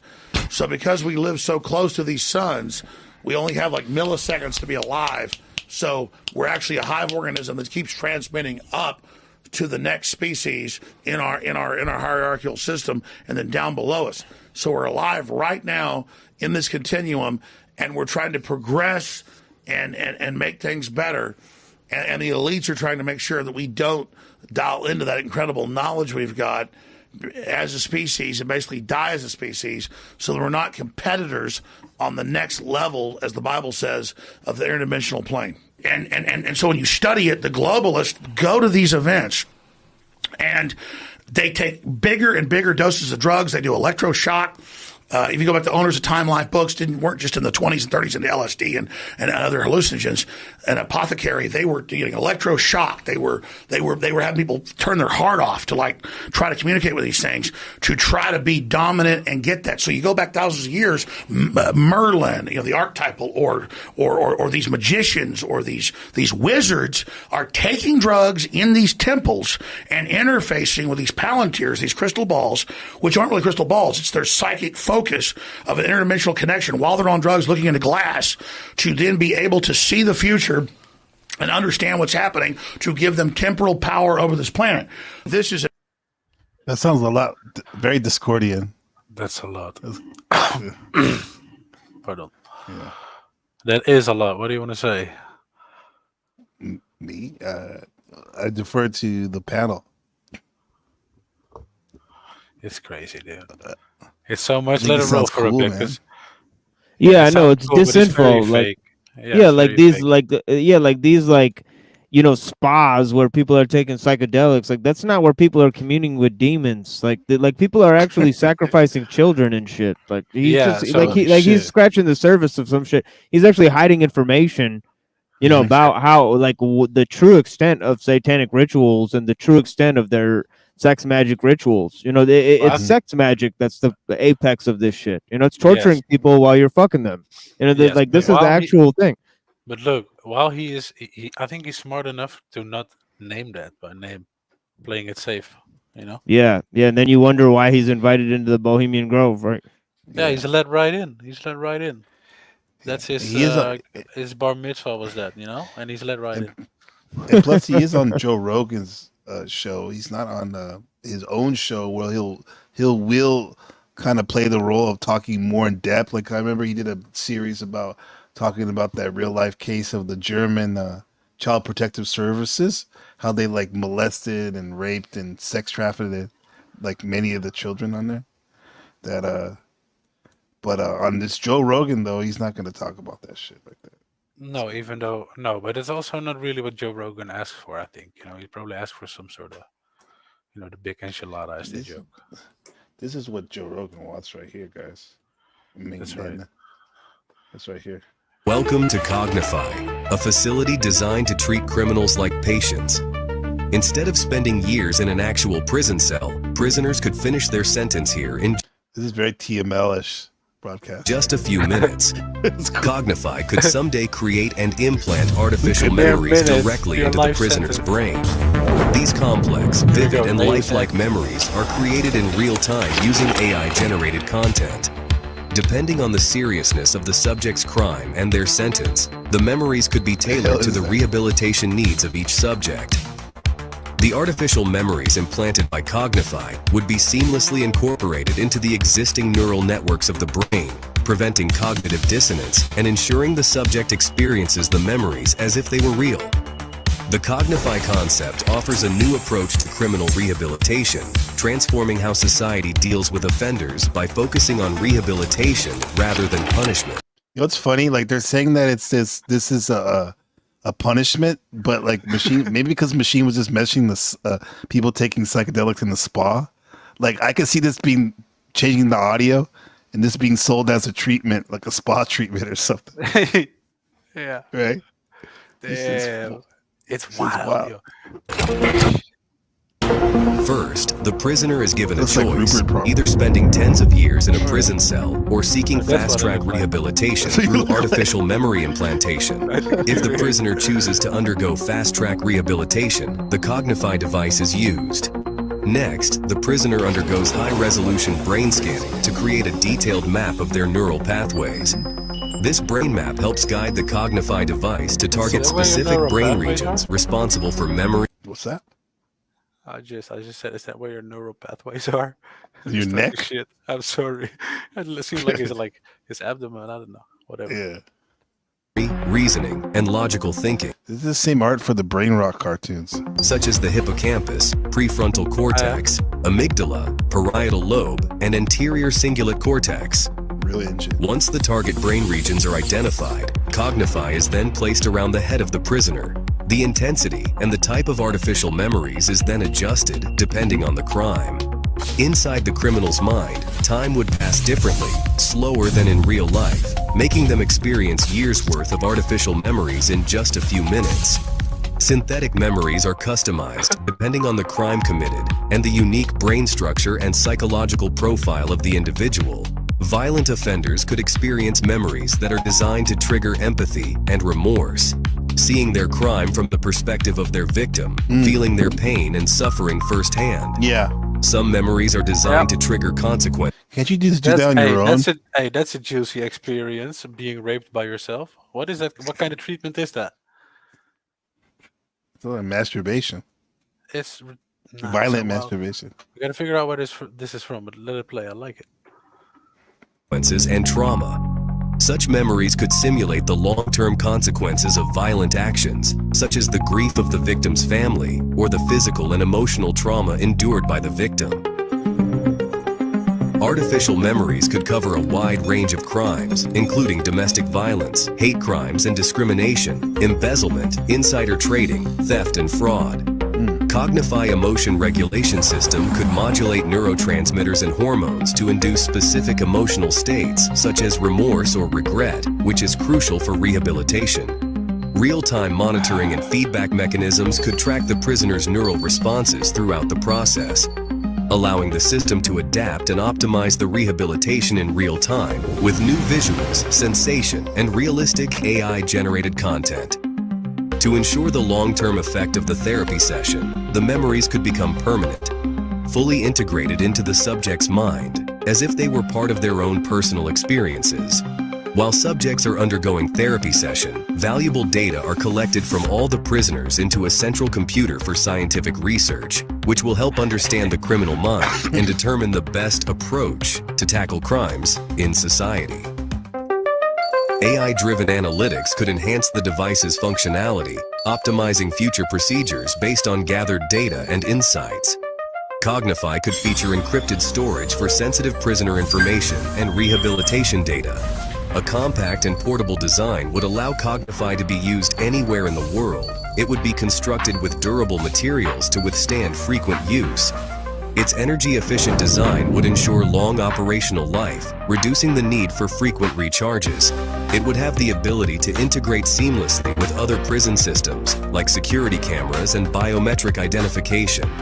Once the therapy session is concluded, family members of the subject could be provided with a comprehensive report on the new artificial memories that have been implanted, offering them a chance to adjust to the subject's new, positive personality traits. The subject is then released back into society to start a new life away from crimes. The Cognify concept could revolutionize the criminal justice system by significantly reducing the need for long-term incarceration and its associated costs. Traditional prisons require substantial budgets for construction, maintenance, staffing, and prisoner care, including food, healthcare, and rehabilitation programs. By replacing extended prison sentences with brief, intensive rehabilitation through artificial memory implantation, the costs of maintaining prison facilities and supporting inmates could be drastically lowered. The funds saved from reduced incarceration and recidivism rates could be reallocated to other critical areas. These might include education, healthcare, infrastructure development, social welfare programs, or research and development initiatives that benefit society as a whole. What'd you say? I say you're going to use the same systems for that. Of course, yeah. Exactly. Whole. By rehabilitating offenders more quickly, Cognify could enable them to reintegrate into society sooner and contribute to the workforce. This increased productivity could boost the economy and generate tax revenue, further offsetting the initial investment in such technology. Successful rehabilitation through Cognify could lead to safer communities, reduced crime rates, and improved social well-being. This could have far-reaching positive impacts on individuals, families, and society as a whole, contributing to a more stable and prosperous future. Apart from treating criminals, Cognify could also be used to treat severe memory loss by helping patients recall their past memories. It could also treat patients with PTSD by implanting positive memories that replace the negative ones.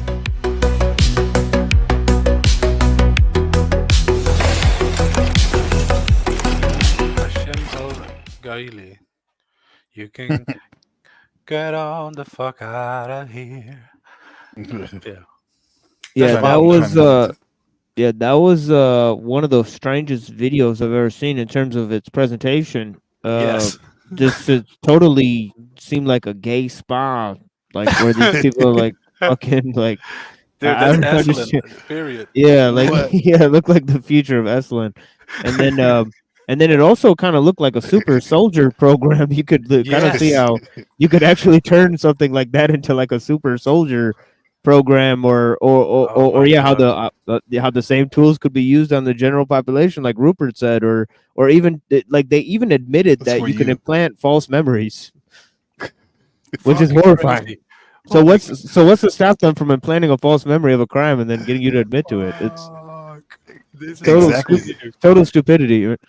That's what the premise was for a Minority Report, right? Right. Yeah. Yeah. Yeah. I mean, they just admitted to being able to implant false memories through the same technology. So it's not. So it's totally fake and gay. This is it, dude. It's what's the word? Well, Bruce Willis. You know, he's in this movie, right? Where they all sit in this thing, and then they have a copy of their body, a suit that goes out into the world to do work and stuff. That's what it reminds me of. Yeah. I don't know. Insurgents. I don't know. He's talking about Looper, Insurgent, 12 Monkeys. Yeah. No, I'll look it up. This is like Jackass homoerotic. Who coincidentally is the first person to like copyright his likeness, right? Oh, Bruce Willis. Yeah. Tremendous neurological degradation in real life, right? Bruce Willis. Yeah, it's got some shit. Bad shape. Mm-hmm. Yeah. Yeah. So what can we take from that? Besides the gayness and the weird. The people are gullible. You know, people are gullible. They'll allow the same technology that extracts memories from them to implant new memories in them, hence nullifying the exact process that they're trying to, isolate. Yeah. So you can write it how you like it. What's that? Right. The idea that you can write it how you like it. You can just do right. Yeah. They sell it off as a way to fight crime and rehabilitate criminals. But honestly, with this, if imagine somebody would actually come up with a working version like this, like that Neuralink stuff is actually this, and it's working at some point. What's it gonna do? Yeah, that's wild. As we speak, they're literally doing this experiment. We've gone full circle then, if it becomes a reality, I suppose. Yeah. I mean, no more need for all these expensive actors and films and blah, blah, blah. Everybody just happy on the Soma, Well, this is why the whole thing came out a couple weeks ago about Harmony Klein, the producer and director of Kids and Gamma and all those weird movies. He has a new movie at Cannes, and he was saying movies are basically over for teenagers and young adults because all they care about most is streaming, watching like I Show Speed and Kai Cenat and like I Show Speed. What do you have? 1 million? 2 weeks ago, he had 1 million people watching his stream at one time. A constant flow of novelty input, for that dopamine. Yeah. $1 million. $1 million. Force that wants to influence us to build something that absorbs us and kills us rather than the divine free will we're given to build something much better that empowers the species. So the species is now making a decision about its entire future. Where are you getting this from? That's what it is. Let me give you a basic gestalt. He said, where are you getting this from? That was it. Yeah, where are you getting this from? The film I meant was Surrogates. Surrogates, okay. Yes, sir. Okay. Yeah. Le Bruce, Le Willis. Yes. What was our last if we go to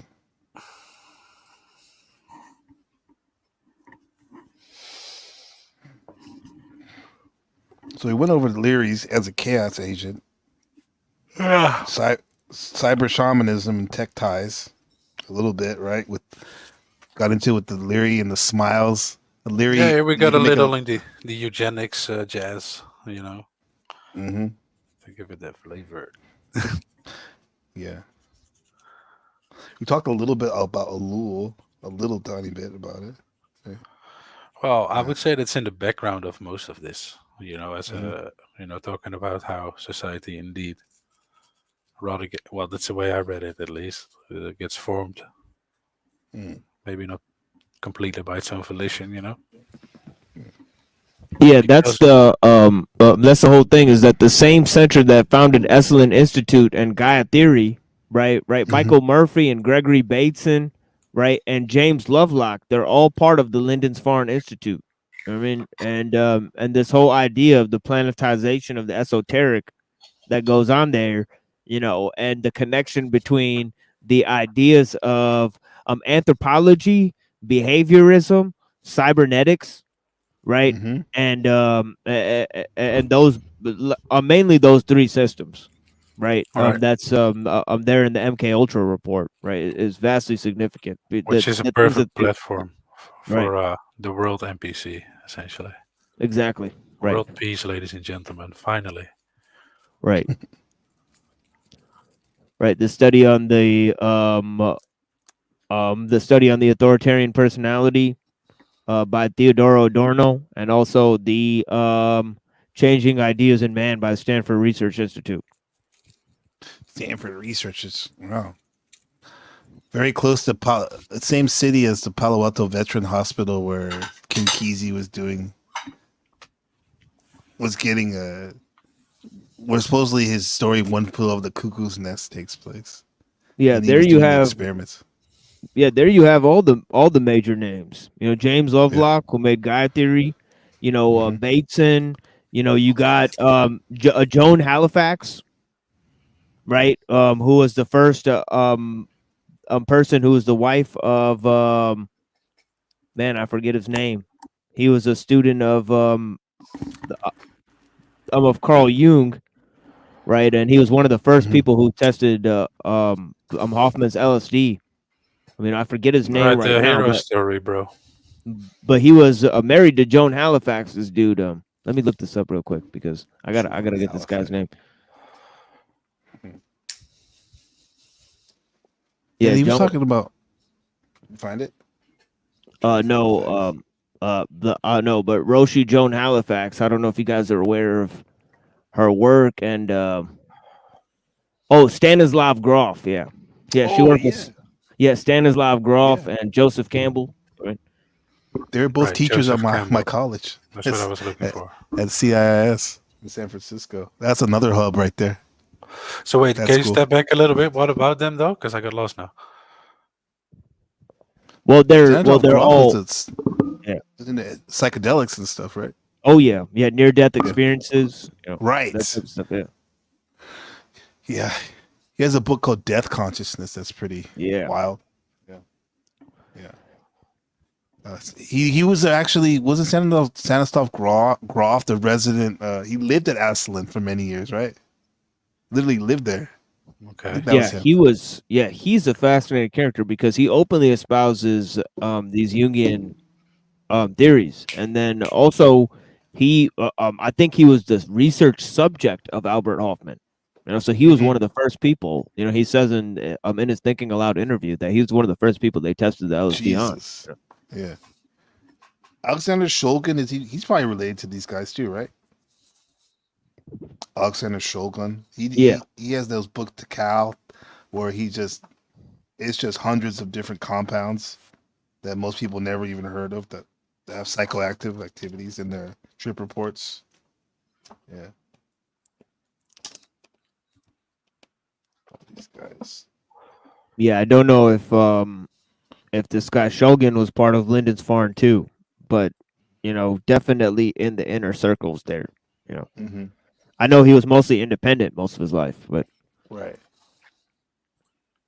Al Hubbard, that's the name I was trying to get to. The Johnny Appleseed of LSD.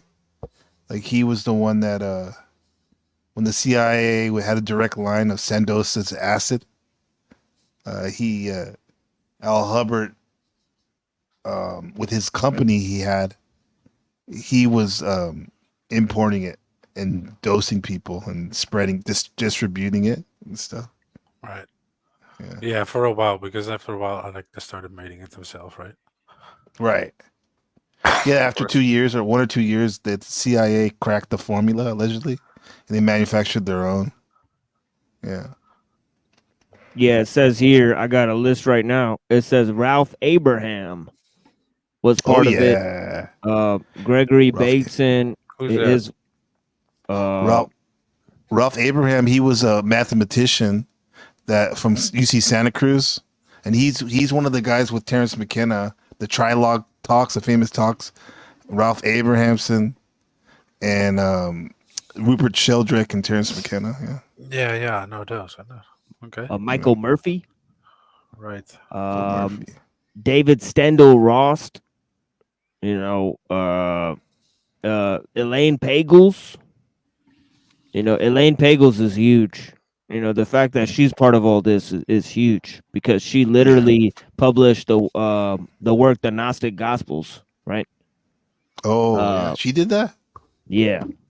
That's Maurice Strong is part of Lyndon's Foreign Institute. Fucking Maurice Strong, who wrote the fucking Limits to Growth, the Club of Rome. Right? Mm-hmm. The Club of Rome. Yeah, so this shit is this is a wild list. It's a big net. For sure. E.F. Schumacher, famous. That's so funny. The Club of Rome was the first like real life conspiracy information I heard at a university, De Anza College. It was a super liberal hippie dude that was teaching that class. It was called Social Problems. It was a sociology course. Yeah. It's funny, man. It's the same for me, man.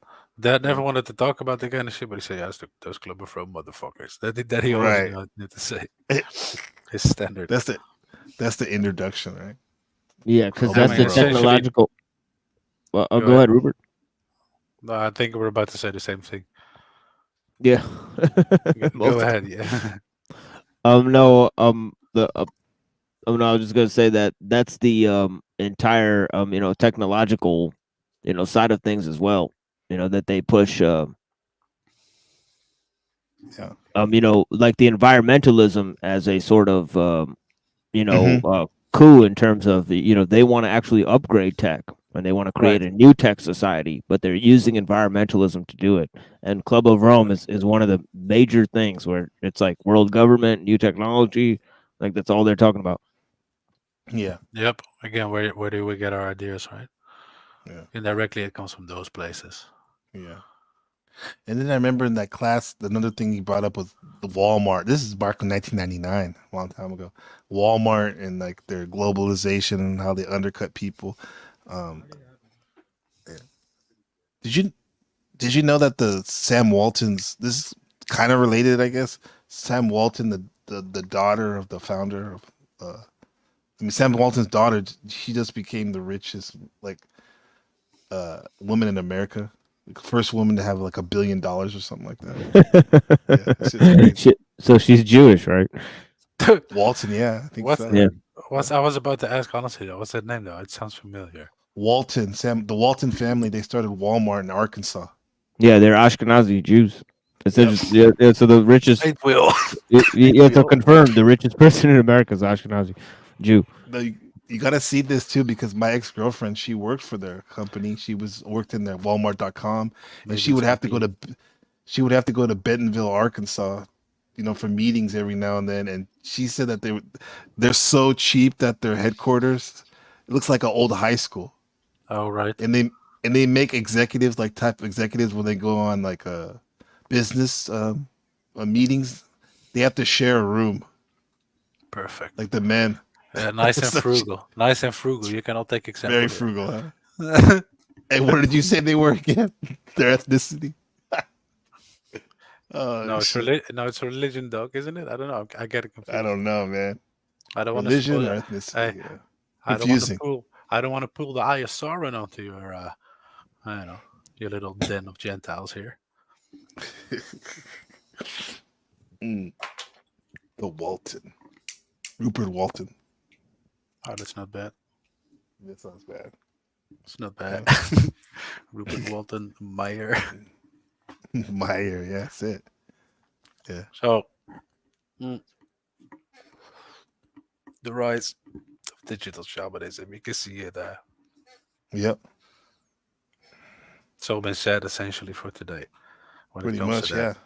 I mean, we've come full circle with Adventureland. Live another life pod at what's the word again? Clonify? Cognify. Yeah. Oh my god. Look that up. The modern war view. I forgot the name it said there. Let's see. Oh, let me see. Future. I was trying to go back. Future Prison Society. Well, Cognify. Yeah, I found the Welcome. thing here. Okay. Cognify. Hashem El-Gaili, a creative scientist, developed Cognify, which represents a significant step forward in assisting offenders to improve. Blah, It's blah, blah, not. blah, It's blah, blah, real. blah. Yeah, it's real, dog. Shit. Interesting that because Machine Lives was talking about white nationalism and stuff. Like the videos that come up on the same channel that made this video is like "No Future for White Children" series. Wait, what? Shit. Like the videos you may like, it says related on this Odyssey. It's no future for every video says no future for white children. That's what I was telling you the other day. Like sometimes you have to go find these videos in places where even by the place itself you're inclined to leave, you know. That's how you can never share it with anybody. Yeah. You know.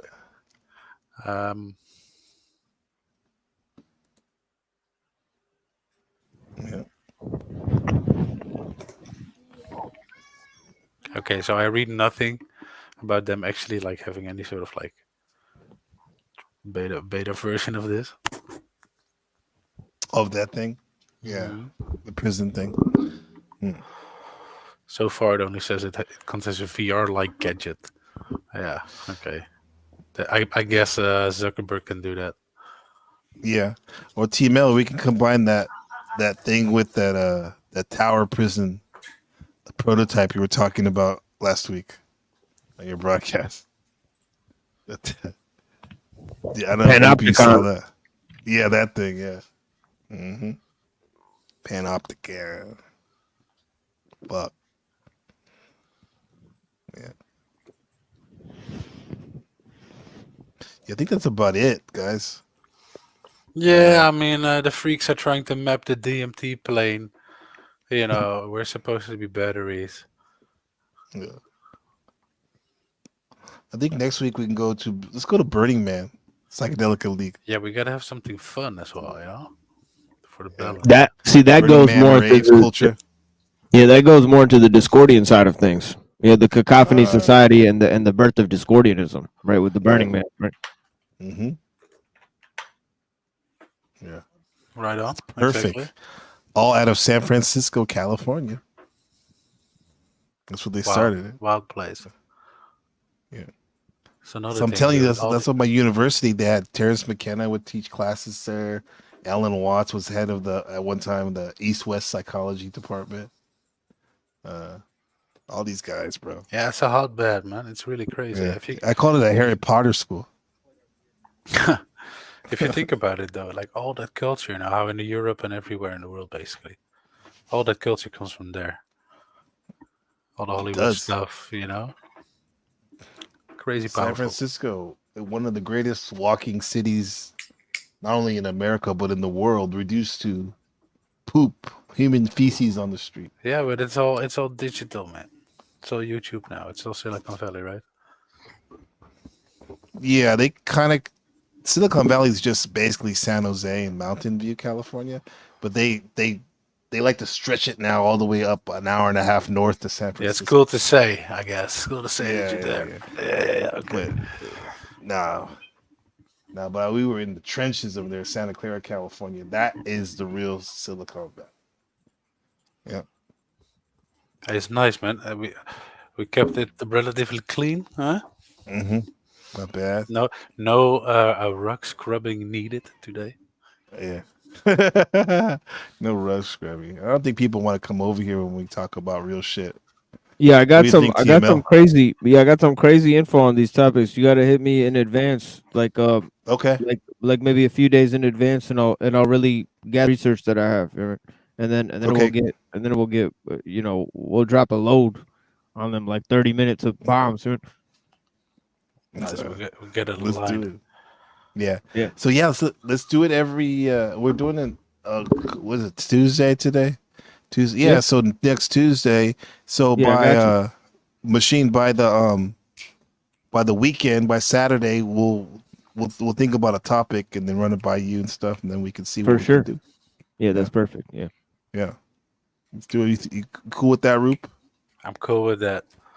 I'm cool like fucking Wim Hof, bro. You cool like that? Shit, if that's the case, man. We're gonna go. We started Dude, with. we some, can go in some- a million directions. We can gay as fuck. We can get into him. We can get into Chris Cantelmo.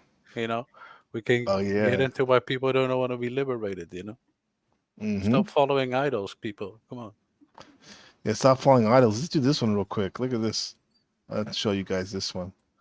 Give me all over something the good place. here. The major media is just absolutely going Bill nuts Cooper and and Alex moving the Jones. country up into a state of hysteria. That's right, folks. People like Alex Jones are going to. I just hate to think of what those people are going to do. Yeah, and I listened to the shortwave a lot. They were attacking you Friday or Saturday night on the right perspective. I like that show, but they were attacking you because you said that we hadn't landed on the moon or something. I mean, We haven't. people. Oh, well, let me put it this way. I've always said, I don't know if we landed on the moon or not. We just didn't do it in the Apollo space program. All of the photographs and all the videotape that they've shown us is total fake. It's all fake. Anybody with any education in photography or studio lighting can prove it in 10 seconds flat with no problems. And that's just one of the things that's wrong with all of that stuff. Well, my point on that is the fact that what few people are that are trying to do things by just facts, like what you're trying to do. If we all go around shooting each other in the foot. Hey, T-Mail, doesn't that sound familiar? Like how somebody gets back, comes on the show and says like, hey, this person was saying this and that. Yeah, and he This shit created don't change, two, right? Yeah, he created two major broadcasts on the Hour of the Time called the Alex Jones Deception. I highly recommend those ones. He talks about the fraud of him. Yeah, of him whipping people, into a frenzy during the LA riots and creating sensationalism. Right. Right. Yeah. And he himself is from Naval Intelligence. It's BC. Yeah. Bill Cooper. Yeah, for sure. Yeah, and he came back and did a show trying to expose Bill Cooper and saying that he's an alcoholic. Right. Yep. Wow. Right. But the fact that they had to ultimately shoot him says a lot. Yeah, man. Yeah, probably over some stupid taxes shit. They couldn't shut him up. They couldn't shut him up. Yeah. They took his gun. It just takes away the credibility of all of us. Well, be careful. There's some people who need to be shot. This little mix, baby. There are other people out there pretending to be patriots, pretending to be disseminating the truth. They're actually working for the people who want to destroy constitutional Republican government and put the world under socialism. And, I don't know, maybe those guys in the right perspective are part of that. Well, all I can say is... I can tell you that Alex Jones for sure is, and so's Lieutenant Colonel James Bobo Grits. Well, Jones will be foaming at the mouth over this, and it'll all be a bunch of emotional tirade. But anyways, keep up the good work. Okay. And don't, be careful who you listen to. I've already heard reports of people saying that we're going to be... Please protect us under the water. Please protect the children. Oh, God. Oh, God. This is when he said, like, the missiles are going. So, Y2K, NORAD just lost the missiles. Right? Oh, God. Oh, That's an NPC, all right. you think so? That's my friend, man. Yeah. Hello. Let me close it out. Anyone who's watched this show over the past few weeks knows I've taken a pretty strong stand on guns in America. It's not escaped the notice of supporters of gun rights, and it's led to a petition on the White House official website, no less. It's entitled, and I quote, "Deport British citizen Piers Morgan for attacking Second Amendment." Take a look. More than 104,000 people have signed it so far. And joining me now is one of the people behind the petition, Alex Jones. He's host of the Alex Jones Show. Welcome to you. Piers, thanks for having me. Why do you want to deport me? Well, we did it as a way to bring attention to the fact that we have all of these foreigners and the Russian government, the official Chinese government. Mao said political power goes out. That's enough. All right, gentlemen. Listen, can I have one thing? One short What's thing. that? Like dealing with digital shamanism, it all seems to serve for people disassociating with their current identity, right? Disassociating with national identity mostly. That's why you've seen the rise, I think, of, working from home, quote unquote, or your fan in this case, while you go buy a cheap house in Portugal or whatever. Stuff like that, expats, it's being sort of popularized, romanticized out there. Right. And that has been, for not a small part, brought about by these digital shamans, representing basically the new world order, men and women. That's the way I see it. Yeah, because you're plugged into the digital, the snake, the beast, right? Yeah, exactly. Digital nomad. You can be a digital Exactly. shaman, or you're a digital nomad making bread. Exactly. So I guess with your digital wife. Yeah. So I guess that's a good landing, to set up the next. That next is party. a good one. That's perfect. Yeah. The machine lies. We appreciate you, man. Yeah, man. For coming through, and we're gonna do this Of course. the right way next time, huh? Yeah, I got you. Yeah. And then machine, you got a broadcast probably coming up, right? Yeah, today's Tuesday, so I'm gonna do something tonight.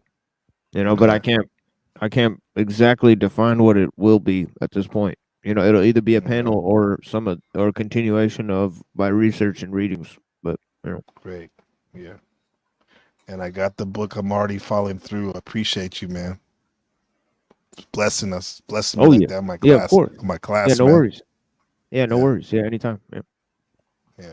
Yeah, I'm working on another one, so we'll see what happens. Rupert. Right on, man. Hey, good talking. Good talk. Was nice. You see, what's the word? She said, "Good show. Take care." For sure. Good show. Take care. Piece by piece, we dismantle the amusement park around us. Yeah, peace, Rupert, man. I appreciate your everybody. knowledge, man, and you're fucking legend, bro. Let me play this.